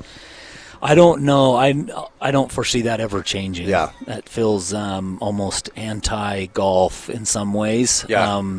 I get the unfairness piece, but I'd say it's actually the lack of a rule that gets people the most fired up. That actually happened to Arden Lockheim when I was playing with her last week. And we drove up. She had a bomb, and we drove up to her ball right in the middle of the divot. And she was a little bit frustrated, but she played it anyway. All right, let's get to the final here. So what should our local golf community know about Kelsey Chugg, who's made the final? And if she wins it, we're talking Tom Brady, we're talking Michael Jordan, we're talking 7 championships. She's tied with Jordan now for 6, but she has a chance to win her 7th State Am tournament. Yeah, I mean, and for the local golf community, if you haven't heard the name Kelsey Chugg, I'd be surprised by that. She's a Utah golf staple, going for 6 championships, as you mentioned, going for 7 tomorrow. She's a known commodity, and in fact, and maybe some people know this, maybe some people don't, but she won a national championship, a U.S. Women's Mid-Am. Got to think of the year, but it's been probably 7 or 8 years ago. So she's a player. She played at Weber State. I think she was just inducted into their Sports Hall of Fame. So known commodity for sure, and hopefully it helps with a little gallery tomorrow. People come out and watch, and then Ashley will give it, of course, a run, and she's an incredible player as well. So it's really shaping up to be a good final. Tell us more about Ashley. Ashley Lamb, is this her first final? Yes, first final. I know she's been knocking at the door now for a few years in the semis and different things, and so she plays at Westminster. Really good player. Of course, I have no idea how it'll go tomorrow. Yeah. I think they're both, outstanding. To get to this point, you got to be outstanding, and so I think it's shaping up to be a really good final. I mean, Kelsey's got the experience, of course. I mean, she's been here. I don't think the lights are too bright for Kelsey at this point. Seen it, kind of done it, and so that'll be an interesting dynamic as well. All right, before I set you loose, we have a question from a listener who just texted in. Okay, I'm going to read it to you. Easton, big fan. Thanks for the time. Who won the media gross tournament for the women's this year, and is there a trophy for the winner? That's funny. Yeah, I should have started with that. Yeah, Spence Checketts was our media day gross winner. It was really well done, and I do owe you a trophy. I should have had it ready for today. And I didn't. I can't. Honestly, I thought I played fine. An 84 is good, not great. It was the greens that were causing me all kinds of problems, but it's a great course. You posted a good score that day, though. You played pretty well. It was a career round. Oh, cool. Almost embarrassed to admit it, but yeah, my net score was pretty good. Yeah. So speaking of accurate handicaps, you got to make sure you post all the scores. I got dinged pretty good on my handicap, but that's the goal, is to continue to improve. So, yeah, that's nice of you to point out. It was a career round for me. It was fun. Well, look, man, always great to see you. Thanks for having us out. We'll chat soon, okay? Thanks, Spence. All right, that's our buddy Easton Folster, the executive director of the UGA. He's had a long day. We're going to let him get home. Want to let you know that Anne Hathaway and Ewan McGregor are coming to a big screen near you in the end of Oak Street on August the 14th. We want to send you early, so tune in to OC at noon this week for your chance to win 4 tickets to an advanced screening on August the 10th. More details can be found on ESPN700sports.com. All right, 2 hours down, 2 hours to go. Max Bretos is going to join us coming up next. RSL is back at it tonight against LAFC. The World Cup is now behind us. We'll do a little soccer with Max. Our buddy Paul Pugmire is live on site. We are live today at the Oak Ridge Country Club for the 120th Utah Women's State Amateur Golf Tournament, and we roll on next on a Wednesday on ESPN 700.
The summer of soccer continues for those of you that were enthralled and engaged with just an unbelievable World Cup cycle. The good news is there's a soccer team in your community that begins the stretch run tonight, and it is a sprint. RSL takes on LAFC. That game will begin at 8:30 Mountain Time. It can be seen on Apple Television in addition to FS1. Dunny will be back in town for our Talkin' Real TV show tomorrow after an extended time off covering the World Cup. And pumped to bring in our next guest, good friend of the show, longtime media personality, Apple TV, LAFC, Max Bretos on a Wednesday afternoon. What's up, Max? How are you, man? Doing good, Spence. En route to BMO Stadium for, to me, always an entertaining fixture, and I think tonight will be a highly entertaining game. And keep in mind, it's also Sun Heung-min bobblehead night, so it's going to be a festive. It's going to be a festive crowd. Very nice. Before we get to the match tonight, I've got to take advantage of you being good enough to give us some time to talk about what I just think was such an unbelievable experience in so many different ways, having the 2026 World Cup cycle being played here in our region. Just what overarching Max Bretos thoughts on the tournament now that it's behind us?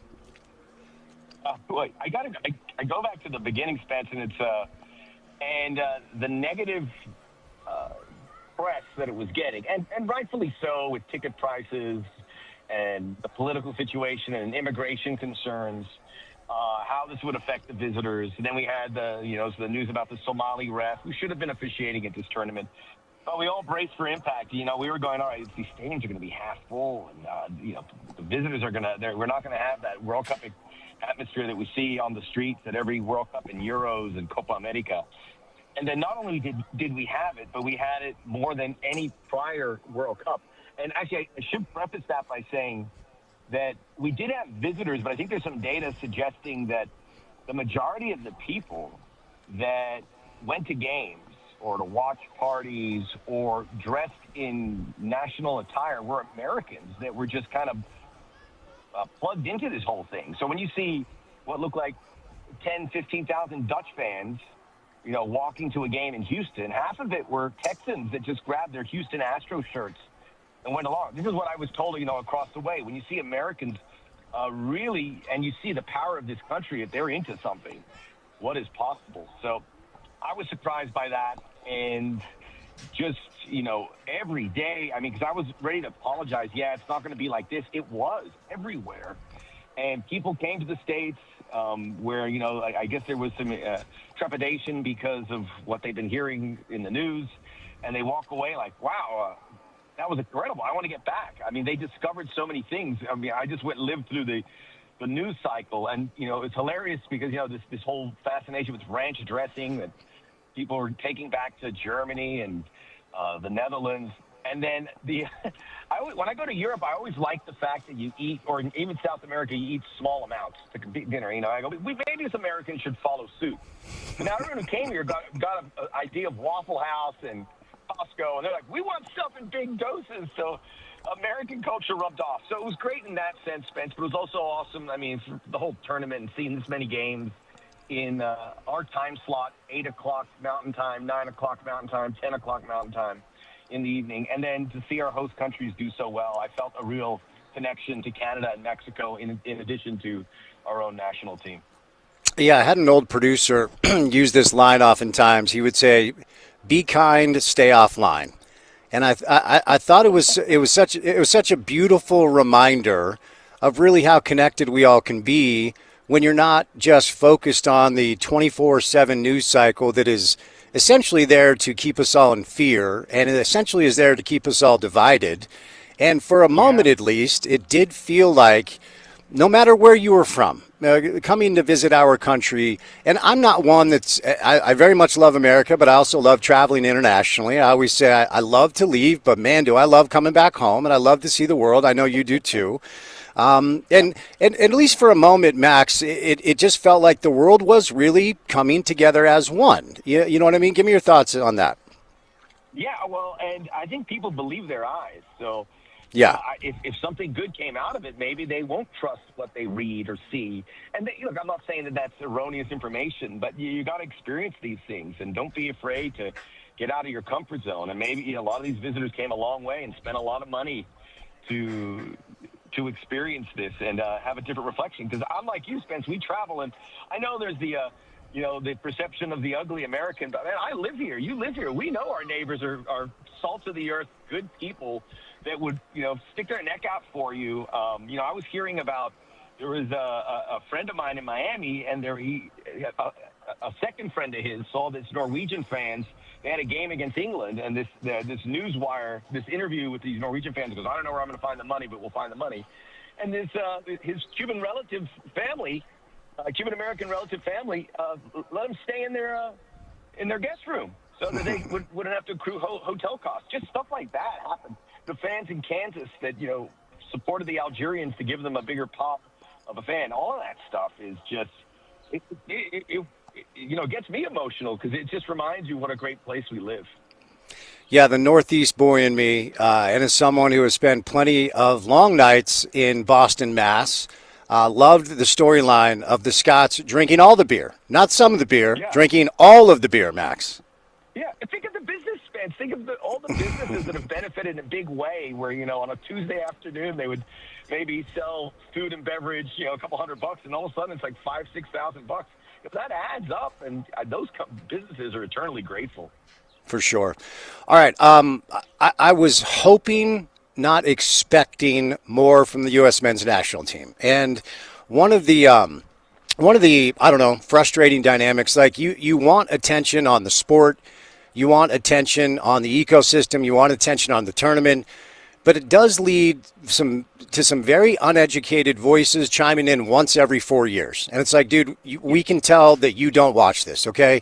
Like, Belgium is really good. Now, maybe they're not in the middle of the De Bruyne, Lukaku golden generation. It's a really good soccer country. Of course, intermixed into the tapestry of this conversation, I don't know if you heard, but Flo Balogun got a red card. That was rescinded. So that was kind of in the conversation as well. But the U.S. men's yeah, breaking news, Max. But the U.S. men's national team experience start to finish. Max Breda says what? Well, I'm glad you said that because I'm always curious when people become experts, and you're welcome to be an expert on soccer, but you got to stick around after and before the World Cup. Yep. And you got to watch it, and those people don't come to the Olympics and start giving expert opinions on why someone got a perfect 10 in gymnastics or the swimming events. They act like, okay, I'm an observer, and some people approach that, and it was great to see. Then you get like some hard takes from folks like, hold on a second. You got to earn that. You got to earn that ability to do that. So, and you could see with some of the reactions, it was, I thought the U.S., it was just magnificent to see the effect they had. And I can't let a really bad performance, because every athlete and sportsman is allowed to have a stinker, because they all do. And they had a bad one at the worst time. And, maybe the situation was too big with the Balogun FIFA Trump situation, and maybe they were reading their headlines and they were like, they thought it was going to be easy. And that's the one thing you learn at these World Cups. Those round of 16 games against teams that have been there and done that, it's never easy. You have to be completely locked in. And if there's any detail out of turn, you see what happens. So, it wasn't a wasted practice by any means. I know it feels like a repetition from World Cups past. But I think, seeing how high they were with scoring goals and winning games, 3 wins, and should have got something against a Turkey A team that had more than a bad day. They had a couple bad days, and it cost them what they were thinking. Some of the Turkish press was hoping they could make a quarterfinal or a semifinal based on what they did at the Euros 2 years ago. So, I was so disappointed that day. But, once you take a minute to decompress and look back, there's a lot of positive stuff there, and it feels like it's also an example for the next generation of players to go, we're going to go out and we're going to get over that. We're still in diapers as a football country, but with us, and I think Mexico too, I think they see, and even Canada sees something that they can spring off of. So again, after that game, I wouldn't have said a lot of good things, but I think now you see, you put the pieces together, and you see where U.S. soccer is, plus with all this new enthusiasm for the sport. It was a really good experience. Excuse me, heavy is the head that wears the crown, and there are many soccer people that Christian Pulisic is potentially the best player that we've ever developed here. But the facts are the facts, and, it comes out that he was hurt, and injuries happen, and they suck when they do. And they happen to really good players in really big moments. It happened to Kevin Durant in the NBA Finals, Aaron Rodgers in the first game under center for the Jets. It just happens. But in the undercurrent of the conversation about Pulisic, there seems to be a bigger conversation about whether or not he is worthy of some of the praise that has been kind of bestowed upon him, and a lot of former players very critical of Christian's inability to come up in big moments. To that, you say what? Well, maybe the crown was too heavy, and maybe, I always I'm always a fan of Arthurian legends. And before King Arthur, his father, Uther Pendragon, was supposed to be the king that would open up England and bring back prosperity. And he had a bad moment, and then his son, this is ridiculous. I'm sorry, Spence, I'm getting into this rabbit hole. I love it. The next generation was the guy who found it. But I truly believe that. I mean, Christian's a really good player. But I think he filled that Captain America role just because there was nobody else, and you almost have to, the demands, the media, the PR requires someone to be the figurehead, and he's not really the when you see, obviously the injury history. Maybe there wasn't anyone else, but also the fact that he's not really camera savvy or really wants to do that part. But there's a lot of players that don't do that. So I mean, he really is, with his credentials, with winning a Champions League, playing pretty well in the last World Cup, scoring a lot of important goals, even though he had a really bad 12 months leading up to the World Cup, and not a great World Cup other than his first performance before the injuries happened. He is our best option to fill that role, and he's done things that no American has really done, and he deserves that respect. But I think, if anything, we learned not to be. He took too much heat, and he deserves it, because if you want all the commercials, and he was in a bunch of them, and you want all the money and the fanfare. I don't know if he wanted the fanfare, but I'm sure he wanted everything else. You got to take the heat when you don't deliver. So it was. I think it's also another lesson we take away from that, because we had Landon and Clint, but they were kind of progressing into the role that was already bestowed on Christian Pulisic because of how great he has been on the club level and all the challenges he's taken, which many other players have not done. And, breaking new ground in Germany, in England, in Italy. So I'm excited just to see who is that person. I truly believe there will be a guy that is perfect for that role and can lift this entire team to new heights.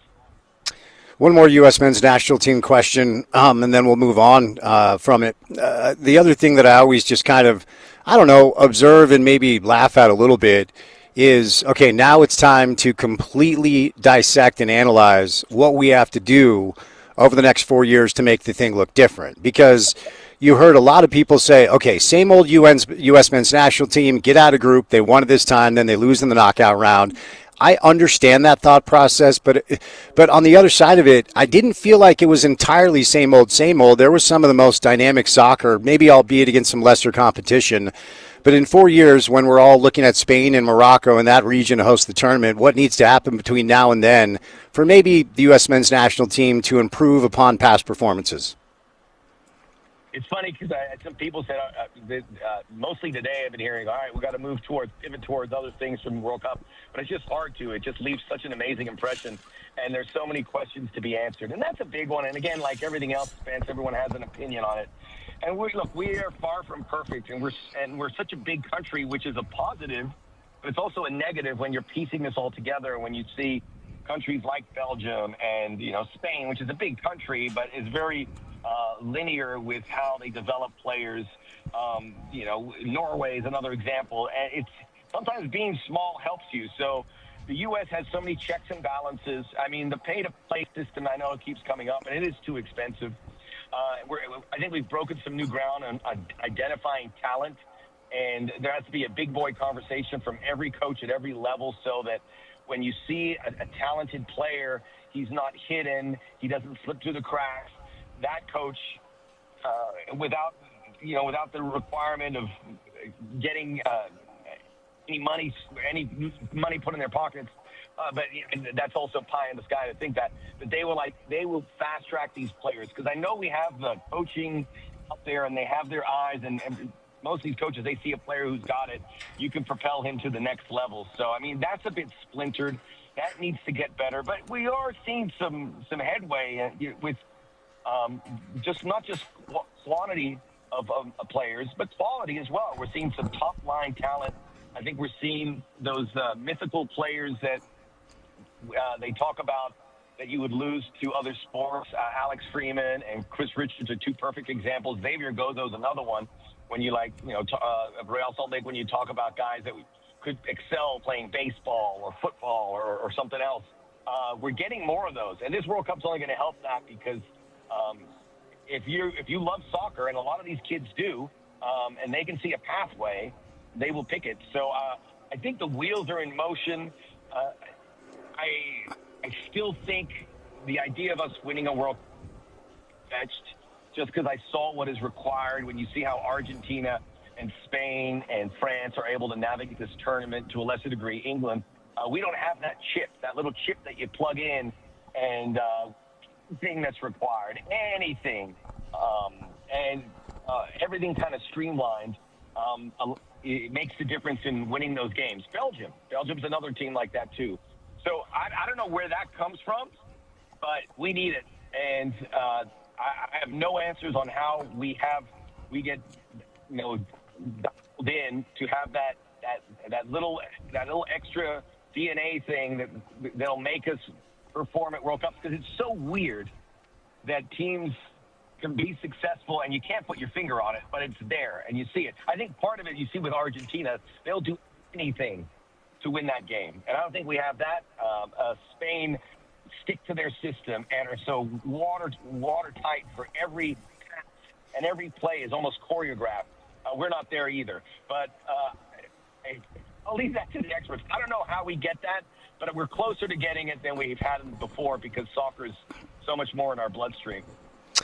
Last World Cup thing, and like you, I've heard a lot of people say it's impossible to kick it, Spence. Well, here's exactly what I was going to say. Like you, I'm hearing people say, okay, it's time to move on from it. I'm like, you didn't see me walking around my house Sunday night in my underwear depressed that it was over. Okay, leave me alone. It's my radio show. We are going to talk about what I want to talk about. But I did want to get your thoughts on the final, that I thought was a tough watch at times. And first and foremost, you credit Spain. But Argentina really, I think, showed a side of themselves that was, I'll just say, disappointing for the final match of a tournament that was just that awesome. Just give me your thoughts there. Yeah, I grew up, my love for the sport came through Argentina. My first broadcast, I did Argentine soccer for Fox Soccer Channel, and I would do the Sunday Clásico, and it was River Boca or Racing Independiente or River versus San Lorenzo, and I loved it. And I loved the players, I loved the announcers. Marcelo Araujo, who was the broadcaster in Spanish, I imitated him to a T, just in English. Andres Cantor was a huge inspiration to me with that Argentine sensibility. And, I know all the Argentine players, where they played. I love it. Everything about Argentina. In much way that people would gravitate to the English culture as their introduction for soccer, Argentina was for me. So I always knew that there's things, and there's a lot of pain in that country as well. And we saw that. I never thought in a million years I would see a banner for the Falkland Malvinas coming up, which was, 25 years ago. But it's, this is part of their identity. And, we've seen maybe some unpleasant stuff in the past. And I would equate it to the pride and how much soccer means to that culture. It is number one. Everyone stops what they're doing to watch their national team or their favorite club, whether it's in the first division or the fourth or fifth division. So, I mean, I've always admired it, but there was this one, it's okay if you have an isolated incident, but it was so consistent. And I kind of chuckled after the England game, and everyone said, oh, that was just pretty sinister. I go, but in Spain, there's so much mutual respect and this and that, and I'm laughing. Go, just wait till the game kicks off. And lo and behold, it was worse than any other game. I don't know if that really represents them as well. I think they saw a way to win the World Cup, and that involved some of the dark arts. I think when Leandro Paredes came in the final and immediately shivers the back, I think it was Dani Olmo. I mean, that's all by design. And it works because the refereeing was pretty lax to it. It could be much more strict, and if the refereeing is more strict, then you can't get away with it. And the final was a little more strict because they got a red card. Maybe in other games that wouldn't have happened. So their luck kind of ran out, but I don't begrudge Argentina for doing something that works. And honestly, I don't know if I could say this, but if the U.S. were in that boat and they were playing a little unpleasantly, and they found their way to the final, I think we would all be like, all right, whatever it takes. But it was disappointing because there's a lot of players I respect a whole lot, and there was 2 or 3 in particular. I was like, what are you doing? But look, they're in the final. They're the 2022 champions, and they have a system, and it works. But it was, again, I kind of bite my lip, but I wasn't thrilled to watch it in real time. All right, Max, we can move away from the World Cup, I guess, because as I continue to say and look, I have friends of mine that have always made fun of this sport and always wondered why I talk about it for as long as I have, that are texting me. They're like, you were right, we were wrong. It's awesome. So MLS has now launched the Thank You World, we will take it from here.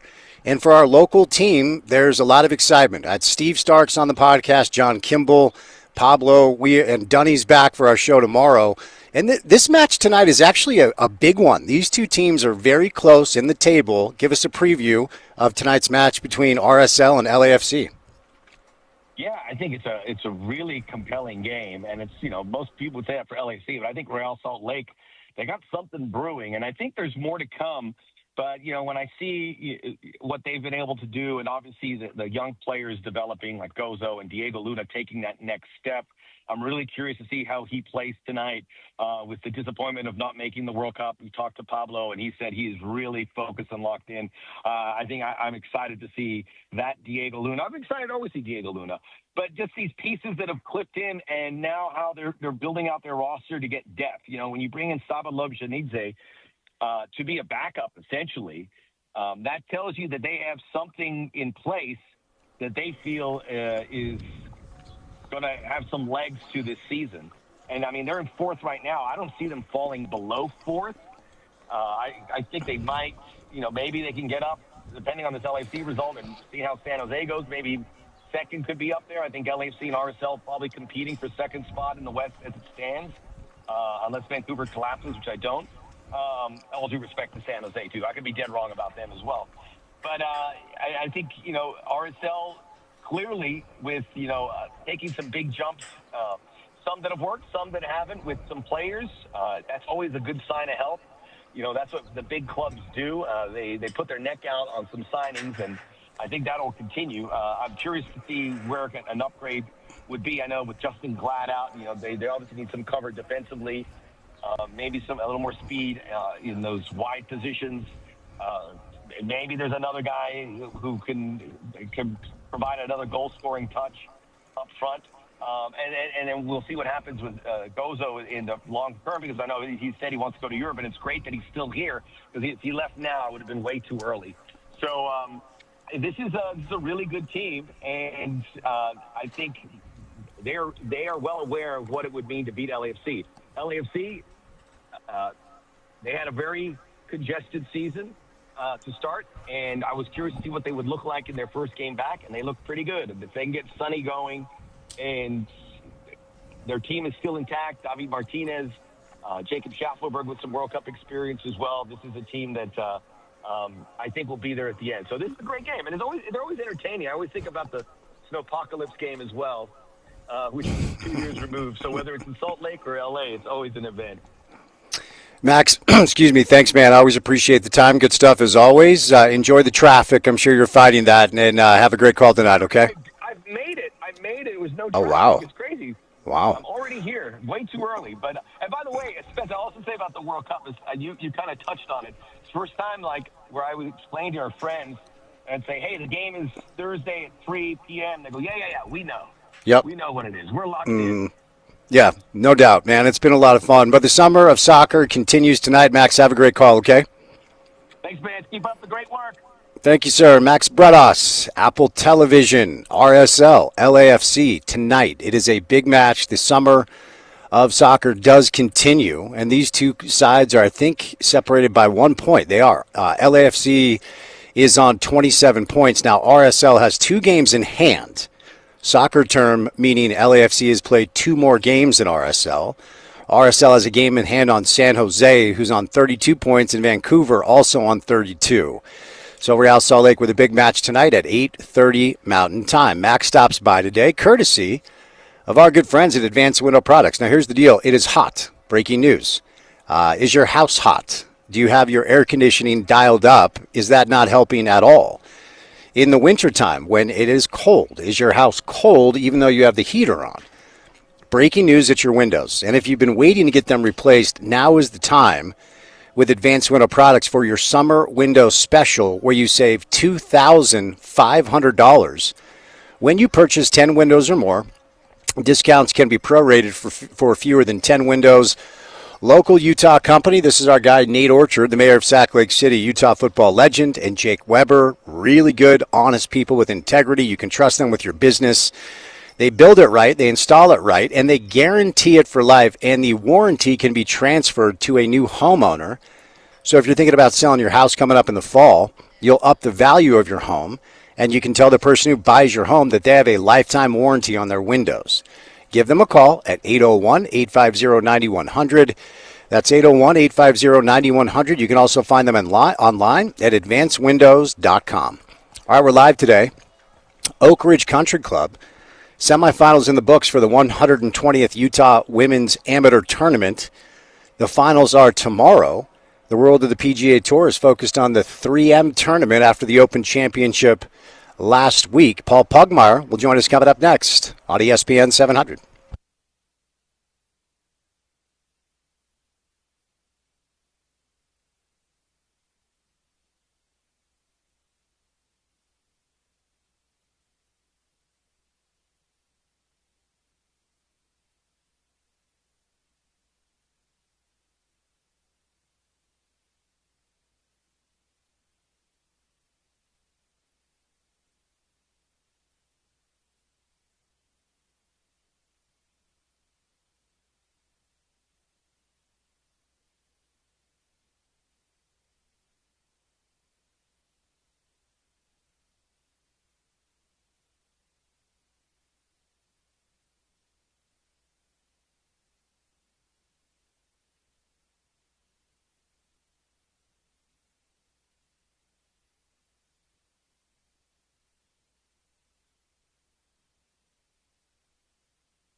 All right, we're broadcasting live today at beautiful Oak Ridge Country Club. We've had some cloud coverage, which has saved us because it was hot earlier. It is the 120th playing of the Utah Women's Amateur Tournament.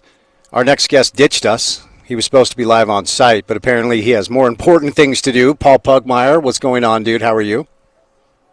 Oh, that dang day job. I have to go do some of it. Wait, your day job is not doing radio with me? Well, I wish it was. I'm working toward that, but so far I'm still actually very lucky to be running First Tee Utah. There you go. There you go. All right. So, of course, we're here in support of the 120th Utah Women's State Amateur Championship. Paul, give us a overview of some of the great action that's happened so far. So far, everything swims around Kelsey Chugg, who has won this thing 6 times already. She is high up on the all-time winning list, playing for her 7th win. And she has played her way into the final. Along the way, this morning in the quarterfinal match, she had a rematch of the 2020 final with Grace Summerhays. Summerhays beat her in that final for Grace's State Am Championship. So it was a match between 2 former champs today in the quarterfinal. Kelsey Chugg emerges victorious from that, and then goes out this afternoon, wins the semifinal, plays her way into the final tomorrow morning. There's been a lot of other stories. There always are in a State Am Championship where you have a match play bracket. There's always 100 stories going on, but the big one is Kelsey Chugg. So, as far as the format goes, is it similar to the men? Is it different than the men's tournament? And what should we know about that? Very similar. It is virtually identical. It's kind of the men's tournament light. The two differences are that there's 1 day of stroke play qualifying, so 18 holes of stroke play, and then a 32-player bracket rather than 64. So they played the stroke play qualifier on Monday, and that gave us 32 players into the bracket of 30. Into the bracket, so the round of 32. Yesterday played round of 32 in the morning, round of 16 in the afternoon. Today the quarters and semis, and then tomorrow, in a change that just happened a couple of years ago, they made the Utah Golf Association made the final a 36-hole scheduled final, just like the men. And so it will be a test for the finalists, Kelsey Chugg and Ashley Lamb.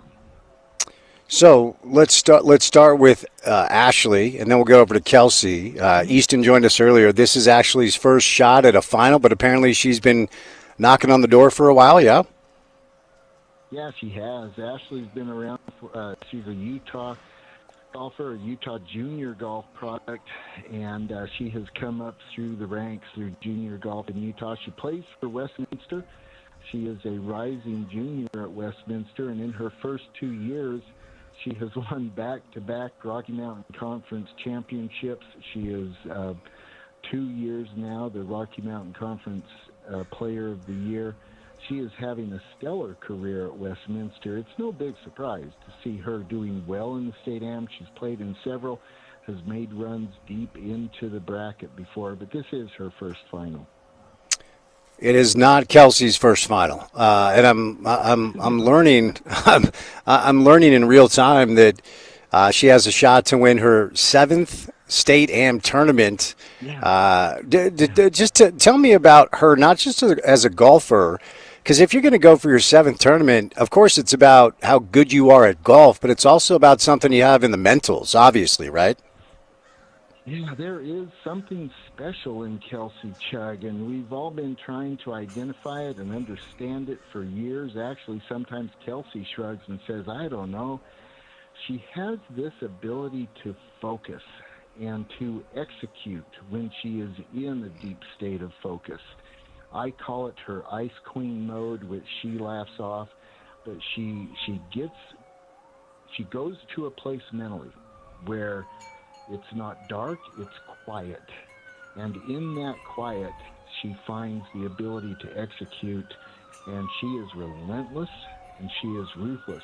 She is one of the best match play competitors I have ever seen. Yes, she's got 6 state AMs so far. Tomorrow, win or not, I'm certain she will get more before she's done. She's still pretty young. But it's not just here in Utah. She is one of the top match play competitors nationally. She has played her way into 3 finals of the U.S. Mid-Am Championship. She's won it once and then been in the finals 2 other times. She is a remarkable match play competitor. What is it about her game specifically? Where are her strengths? What allows her to excel the way she does? She keeps the ball in front of her. She will say many times in many different contexts, she says, I'm just telling myself fairways and greens, meaning that she's not trying to hit hero shots. She's trying to keep it on the cut grass, on the fairway, move down the fairway, put it on the green, take a roll with a putt, see what happens there. Very seldom does she get suckered into a tight pin placement. She'll go to the middle of the green and then putt at it from there. And who do we know who does that right now? It's Scotty Scheffler. And who do we know who did it before him? Oh, yeah, Tiger Woods, Jack Nicklaus, Ben Hogan. It is the formula that the greatest players always apply. And Kelsey Chugg does it superbly well. She, in terms of her shot-making abilities, she has 2 particular shots that really stand out and are reliable for her. She hits her driver extremely well. She is long. She's plenty long. She's very strong and has a wonderful move on the ball. But it is her ability to keep the ball in play that sets apart her driving skill. And then put a wedge in Kelsey's hand, and do not be surprised if she dances it by the pin. She is a superb wedge player. Wait, are you telling me that fairways and greens is all it takes to be good at this? Is that the deal? Yeah, it kind of adds up that way. Huh. Okay. All right. Well, if you want to be so bold to take a pick, go ahead. But before we move on from this, what sort of matchup do you think it's going to be tomorrow? What does it come down to as far as determining the winner? It's a 36-hole scheduled final, and so it requires an ability to remain consistently strong over time. And that's the nature of a match play tournament like the Women's State Am anyway, but especially in the final because it's a 36-hole final. You can't go on a run of 3, 4, 5 holes and pull away like you can on an 18-hole match. There's just too much time. So it requires being able to keep things together for a longer period of time. It requires patience. It requires a long view of the match and how it develops. I do want to say that it's no surprise that Ashley Lamb is in the final. She is an absolutely quality player. But let me jump back to your previous question. I always say going into the Women's State Am, until somebody beats Kelsey Chugg, nobody has beat Kelsey Chugg. Kelsey is the standard that the Women's State Am is measured against, and that all the other competitors in the field are measured against. And so Kelsey has to be the favorite going into this. One of the things we always look at in the ability to win a very difficult, high-stakes, high-leverage tournament is the ability, the demonstrated ability to have done it. Nobody begins to approach that record like Kelsey Chugg. Give me some names of some other young, up-and-coming women golfers in this tournament, some names to watch in the coming years. Aiden Long is certainly one of them. Aiden, again, has had a really terrific young career, a terrific junior career. She is a rising sophomore at Brigham Young University, and she made a bit of a run here in this tournament. She won in the round of 32 and then was defeated in the round of 16. That is a name that one should pay attention to. I would also pay attention to another Westminster player and that is Remy Rawlings. She has done well as a junior player, and she was the freshman of the year in the Rocky Mountain Conference. She won a match here in this state am. And then I'm going to go a little homeboy on you here. One of our first T kids, a 14-year-old girl named Paige Anai. She is just a rising junior in high school, but she's already won 2 state high school championships, and you can't win them all 4 years unless you win them the first 2 years, and that's what she has done. Paige and I is a special player, and that's a name to keep track of as well. Okay, Paul, moving on here, and look, at this point, it's very well known that I complain about 5-6 hour rounds, 5.5 hour rounds, 6 hour rounds. But now the guys on tour are starting to complain about how long this stuff is taking.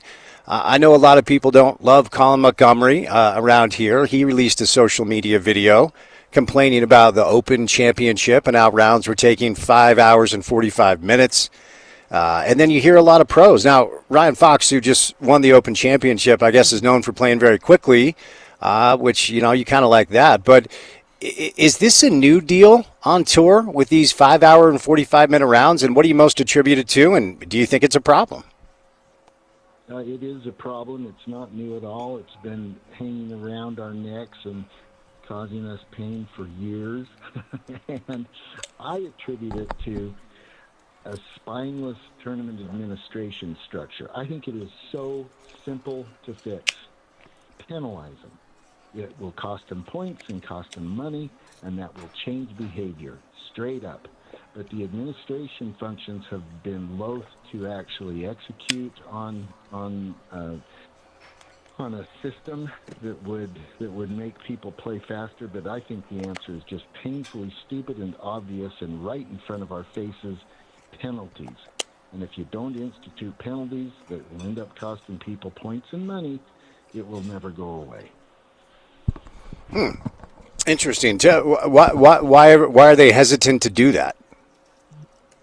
They start with an absolutely legitimate point, which is golf has a unique characteristic separate from every other major sport in that the field of play is separate and different for every tournament, every course. Not only that, every hole within every course. And all the other in all the other sports, the basketball court is what it is, 96 feet, 120 yards, including end zones for a football stadium. Outfields will change, yes, but 90 feet between bases, 60 feet 6 inches from the pitcher's mound. All those numbers are constant throughout the entire game. None of that applies to golf. Everything is different every time. Okay, we get it.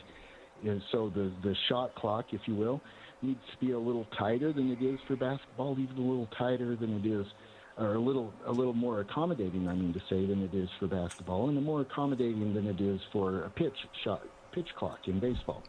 Nonetheless, institute a shot clock. They've experimented with 40 seconds. That's fine. 40 seconds is actually a long time when you compare it to what Ryan Fox was doing. But institute a shot clock, pull the trigger, institute penalties, and you absolutely will change behavior.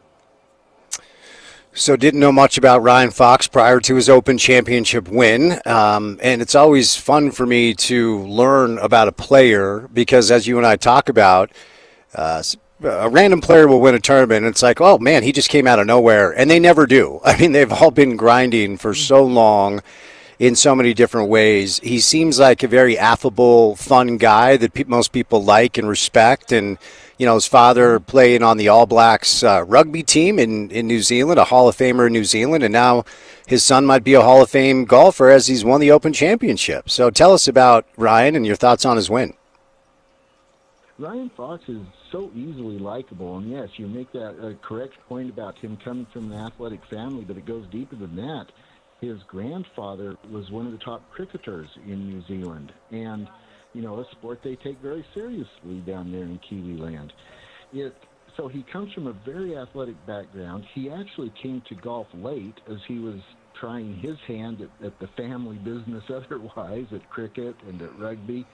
He didn't start playing golf till he was 17. He didn't turn pro till age 25. He labored on the mini tours for a while, didn't get a DP World Tour card, a European Tour card, until he was in his early 30s. He didn't get a PGA Tour card until just 2 years ago when he was 37. So a late bloomer, but he has won the Canadian Open. And, we've talked about the Canadian Open. It is a legitimately important tournament with a list of champions that is among the very best in the world. So winning the Canadian Open should signal to people, hey, this guy's got game, this guy's got what it takes to close the deal when it matters. And so you put that together with what he was doing at Birkdale, and he did something remarkable, which actually it's the second time this has happened this year. Aaron Rai did this in the PGA Championship as well. Fox played the best golf of his career in the moment that it mattered the most. And he won. And that ability, you say that, when I say that, I hope nobody hears that and thinks, oh, it was just random, got lucky. No. That ability to do the best when it matters most is a remarkable ability, and it should be applauded and taken very seriously. What Ryan Fox did to close this tournament out was really something special. Brandel, on the golf coverage tournament after the win, pointed to the bunker shot on Saturday that Ryan hit about 200 yards onto the green. And for comparison's sake, on Sunday, Cam Young had the same shot, and it wasn't even close to getting out of the bunker. So, look, I'm not trying to knock on Cameron here, but help us understand what a difficult shot that was from Ryan Fox, 200 yards out of the bunker on the toughest hole in the course, 18. Yeah, you're right not to rag on Cameron. It was such an immensely difficult shot. That shot had to be picked absolutely purely clean, right off the top of the sand, right on the sweet spot of the golf club, with a blow that was ascending so that it could clear the bunker. It was an absolutely spectacular shot, and yes, the entire tournament came down to that shot. It was virtually identical between Fox's round on Saturday and Young's round on Sunday, and Fox executed. He said he heard it hit the top of the blade of grass on the edge of the bunker as it was zipping out, and so he barely cleared, but he cleared, and he got the ball on the green from there. Cameron Young, as you noted, did not even come close. He just beat it into the face of the bunker, and it careened off from there. But that was the difference in the tournament. That one shot, pot bunker on the right side of the fairway on number 18.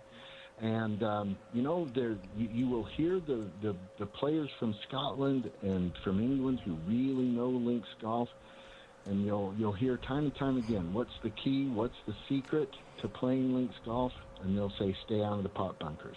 Well, neither of them did it, but Ryan Fox was able to get himself out. Cam Young couldn't. Ryan Fox gets a claret jug. Who's going to win a major first, Cameron Young or Sam Burns? What a great question.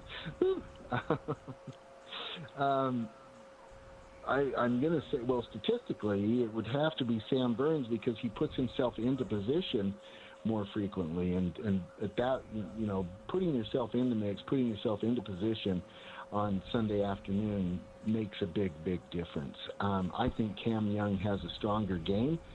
Boy, the margin between those two is so narrow. Look, they're both going to be Ryder Cuppers. They both have been Ryder Cuppers. That tells you most of what you need to know. But forced to make a choice, I would go with Sam Burns just because he's been in the mix more. Tell us why it would have been a very cool story if Tommy Fleetwood won the Open Championship. Oh. He grew up in that neighborhood. Royal Birkdale is in a town called Southport on the northwest coast of England. That's where Tommy Fleetwood is from. He grew up sneaking on to Royal Birkdale as a kid to go play it. Now, a lot of the neighborhood kids did, and the folks at Birkdale tend to turn their eyes away. let the neighborhood kids play. But Tommy Fleetwood is a Southport neighborhood kid. Royal Birkdale is a neighborhood golf course for him. Pretty remarkable anyway, but then for a kid to grow up and become who Tommy Fleetwood is and the great player that he is, it's so cool. I'm so glad he was in the mix. You know, candidly, I'm cheering for him to win. I think that would have been so cool. But for him to be in the mix it was good. And watching him walk up the fairway on 18 on Sunday in front of all his neighbors and friends, that was a pretty cool moment. Okay, before we find out what's coming up on the show, because we are off Friday, so we'll get a tease for the golf show coming up on Saturday. As we're inching closer and closer to the fall series, and there's plenty to do before that. There's the FedEx Cup Series, obviously. There's the Tour Championship. There's the President's Cup. But first week of October, Bank of Utah Championship, your boy may have won a raffle to get day passes to go down, so I'm heading down. Excited for that. Go you. Yeah, cannot wait. So cool. Yeah, can't wait. So give us like a little bit of an early preview, and namely, Tony Finau might have no choice but to play because he needs the points, yeah? He needs the points. He might really need to be there. And don't we all hope he'll be played in the Bank of Utah Championship this year? The first thing to know about this tournament is the golf course, Black Desert. It was designed by the great Hall of Famer, Tom Weiskopf, who had a Hall of Fame career as a player and then became an architect who had an impact on the game as an architect. Among his many courses that he designed, the most famous is TPC Scottsdale, where the Waste Management is played. Those incredible finishing holes that are so dramatic and so high tension, those are Tom Weiskopf designs. Weiskopf, unfortunately, succumbed to cancer here a couple of years ago, shortly before the completion of Black Desert, but it was his final design, his final project. And wonderfully, it was his 73rd golf course. 1973 is the year he won the British Open, and everything just fit. But Mr. Weiskopf designed a gem of a golf course, an absolute beautiful, strategic, challenging, fair, wonderful design. Black Desert is just an accomplishment, and you will have so much fun, Spencer. I'm so glad you get to play it. It is really an accomplishment, a great golf course. All right, Paul. Oh, sorry. Go ahead. Yeah? No, go ahead. The kinds of players who show up to it are the players who need to make something happen. So they're hungry, and they're going to be working hard. What is coming up on the show on Saturday morning, Utah Golf Radio, with my guy Paul Pugmire? We will be celebrating the impactful career of Bruce Brockbank, who recently retired after 35 years as the head coach of Brigham Young University Golf. And I think that Bruce Brockbank has had the most impactful career of our time. And we will be reviewing and celebrating Bruce Brockbank on Utah Golf Radio this Saturday. Okay, buddy. Have a great show. I appreciate your time today. Be safe, and we'll chat soon. Thank you, Spencer. All right, Paul Pugmire, Utah Golf Radio, coming up on Saturday morning. We got a break, 3 hours down. Final hour of the show comes your way next on ESPN 700.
All right, wrapping up the show for this Wednesday afternoon.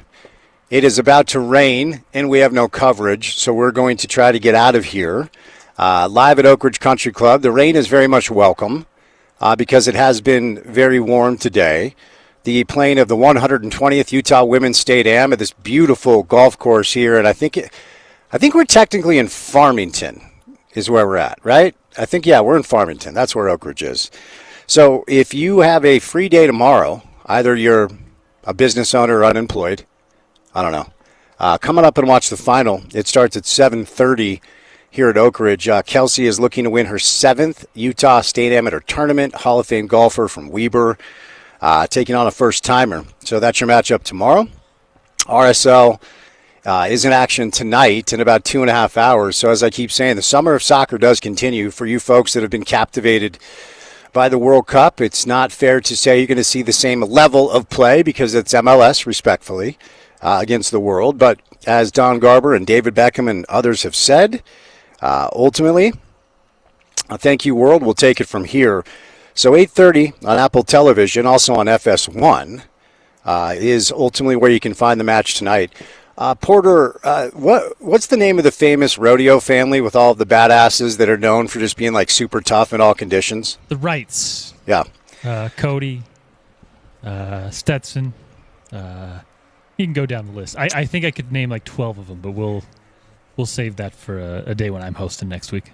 Yeah, so I think after today, I need to be on that list. I think we go Cody Wright, Stetson Wright, Spence Checketts. There is a Spencer also. Yeah, okay. Well, that works then because I have, like they would do, I have braved the elements and I have not complained, even though I'm sweating through my shirt. I feel like I could give you an 8 seconds on a bowl right now. I think the toughness I displayed today needs to be talked about and pointed out. I don't know if you want to hop on a bowl in corduroy or seersucker, but we can figure something out. Okay. I'm going to push back. I actually think seersucker. And I don't own any corduroy. I don't know where this is coming from, but I do believe seersucker might be something that the bull riding community should consider. It's very comfortable. You feel very free, and maybe it's something that I could market to the bull riding community. I'm not a hater of seersucker. In fact, I quite like it. Just thought. I don't know.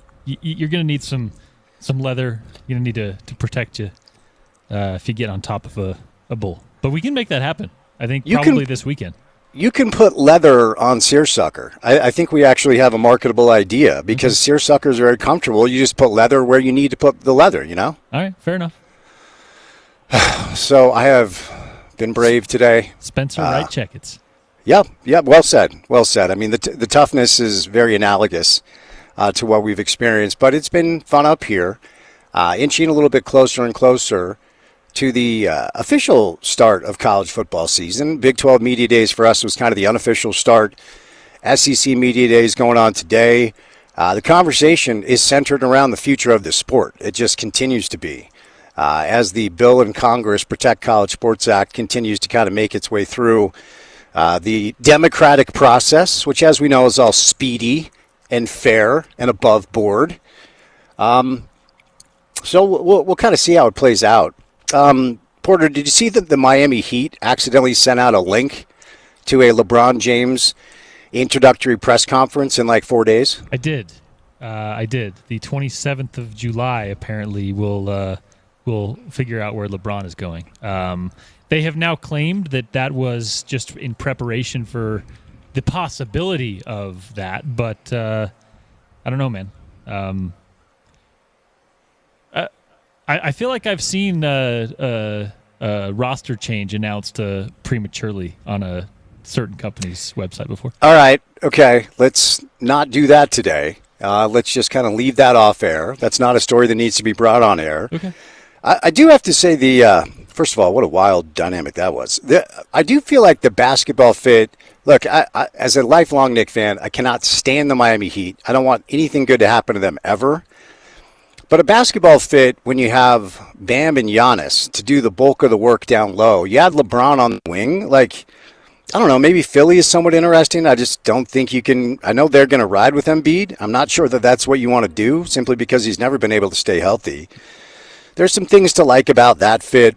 The Cleveland story would certainly be the best story. I don't know how he works with Harden. Harden and Westbrook are the two exceptions. I've always had this rule in basketball where it's like, just give me the talent and I'll figure it out. I want the talent and we'll figure it out. But when it comes to the way certain players play, there are two players in the modern day that have never really been able to figure it out. And as much as I loved Iverson, he was kind of like this too. If you have Harden on your team, if you have Westbrook on your team, they fill one role and one role only. They can't play off the ball.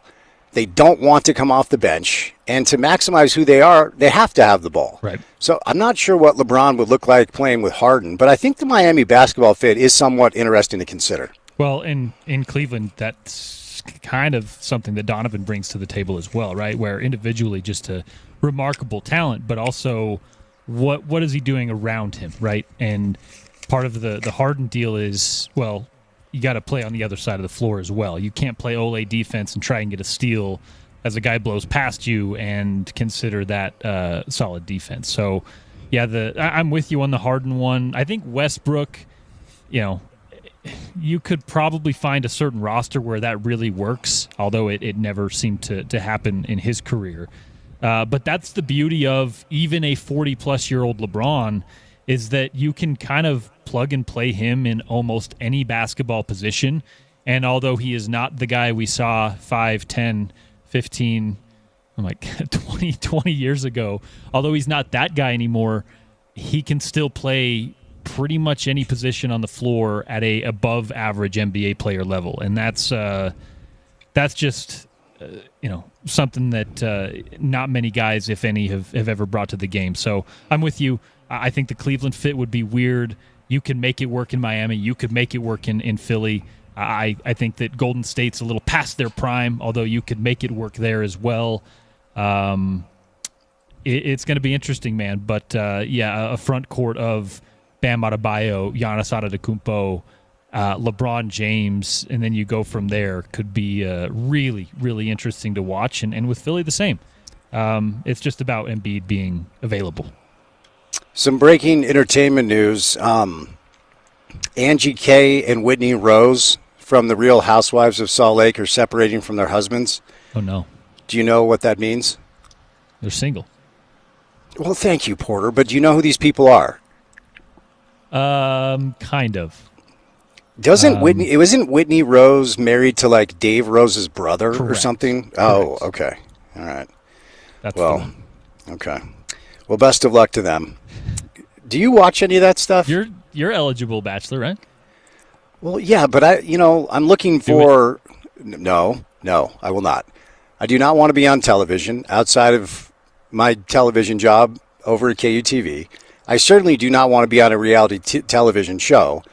And based off of my dating history, I think I would prefer to avoid dramatic situations, and I think I'll just leave that there. Is that fair? That's fair. Okay. I'll leave it there. All right. Special thank you today to our friends out here at Oak Ridge and the UGA, Easton Folster and his staff. They do a great job. The final will get going tomorrow at 7:30 a.m. There's expected to be a little gallery to see if one of these ladies can come out on top. 36 holes, match play, and Kelsey's going for her 7th Utah State Am championship. Unbelievable record for her. So we will get out of here for a Wednesday. Porter, what's coming up on a Thursday edition of The Drive? Thursday edition of the program. Brian Dunseth stops by, of course, talking RSL, LAFC, and recapping the World Cup that was. Richard Smitty Smith stopping by the program. He'll be in studio after his little sabbatical. Jenna, our friend Jenna Fink from KUTV, will stop by, kind of go all over the map with her. And then 42 days from Utah football, the great Stevenson Sly Sylvester will be on the show. Shout out Derek Weddle. He is your very worthy and deserved inductee to the Utah Ring of Honor. That's going to happen during the Arkansas game, which will be here before you know it. So join us for that fun Thursday edition of the program. We will say goodnight and a very special thank you to Ben Solak, Sammy Mora, Easton Folster, Max Bretas, and Paul Pugmire for any of the sound you missed from the show. Head on over to the website. It's ESPN700sports.com. Everything's there that you need to hear if you're a Utah football fan. Download the mobile app. Take us on the go. ESPN 700 app is available in the App Store and the Google Play Store. And then for what we do in our space, we have a podcast page where you can find all of the things we do for 4 hours every afternoon. It's called The Drive with Spence Checketts. It is available wherever you get your shows. And while you're there, search Reality Check with Spence Checketts, my new podcast with our friends at KUTV. For Porter, I'm Spence saying goodnight. Special thank you to Melissa, my on-site tech, for doing a great job. We'll talk to you on a Thursday drive. As always, you can catch it right here on ESPN 700.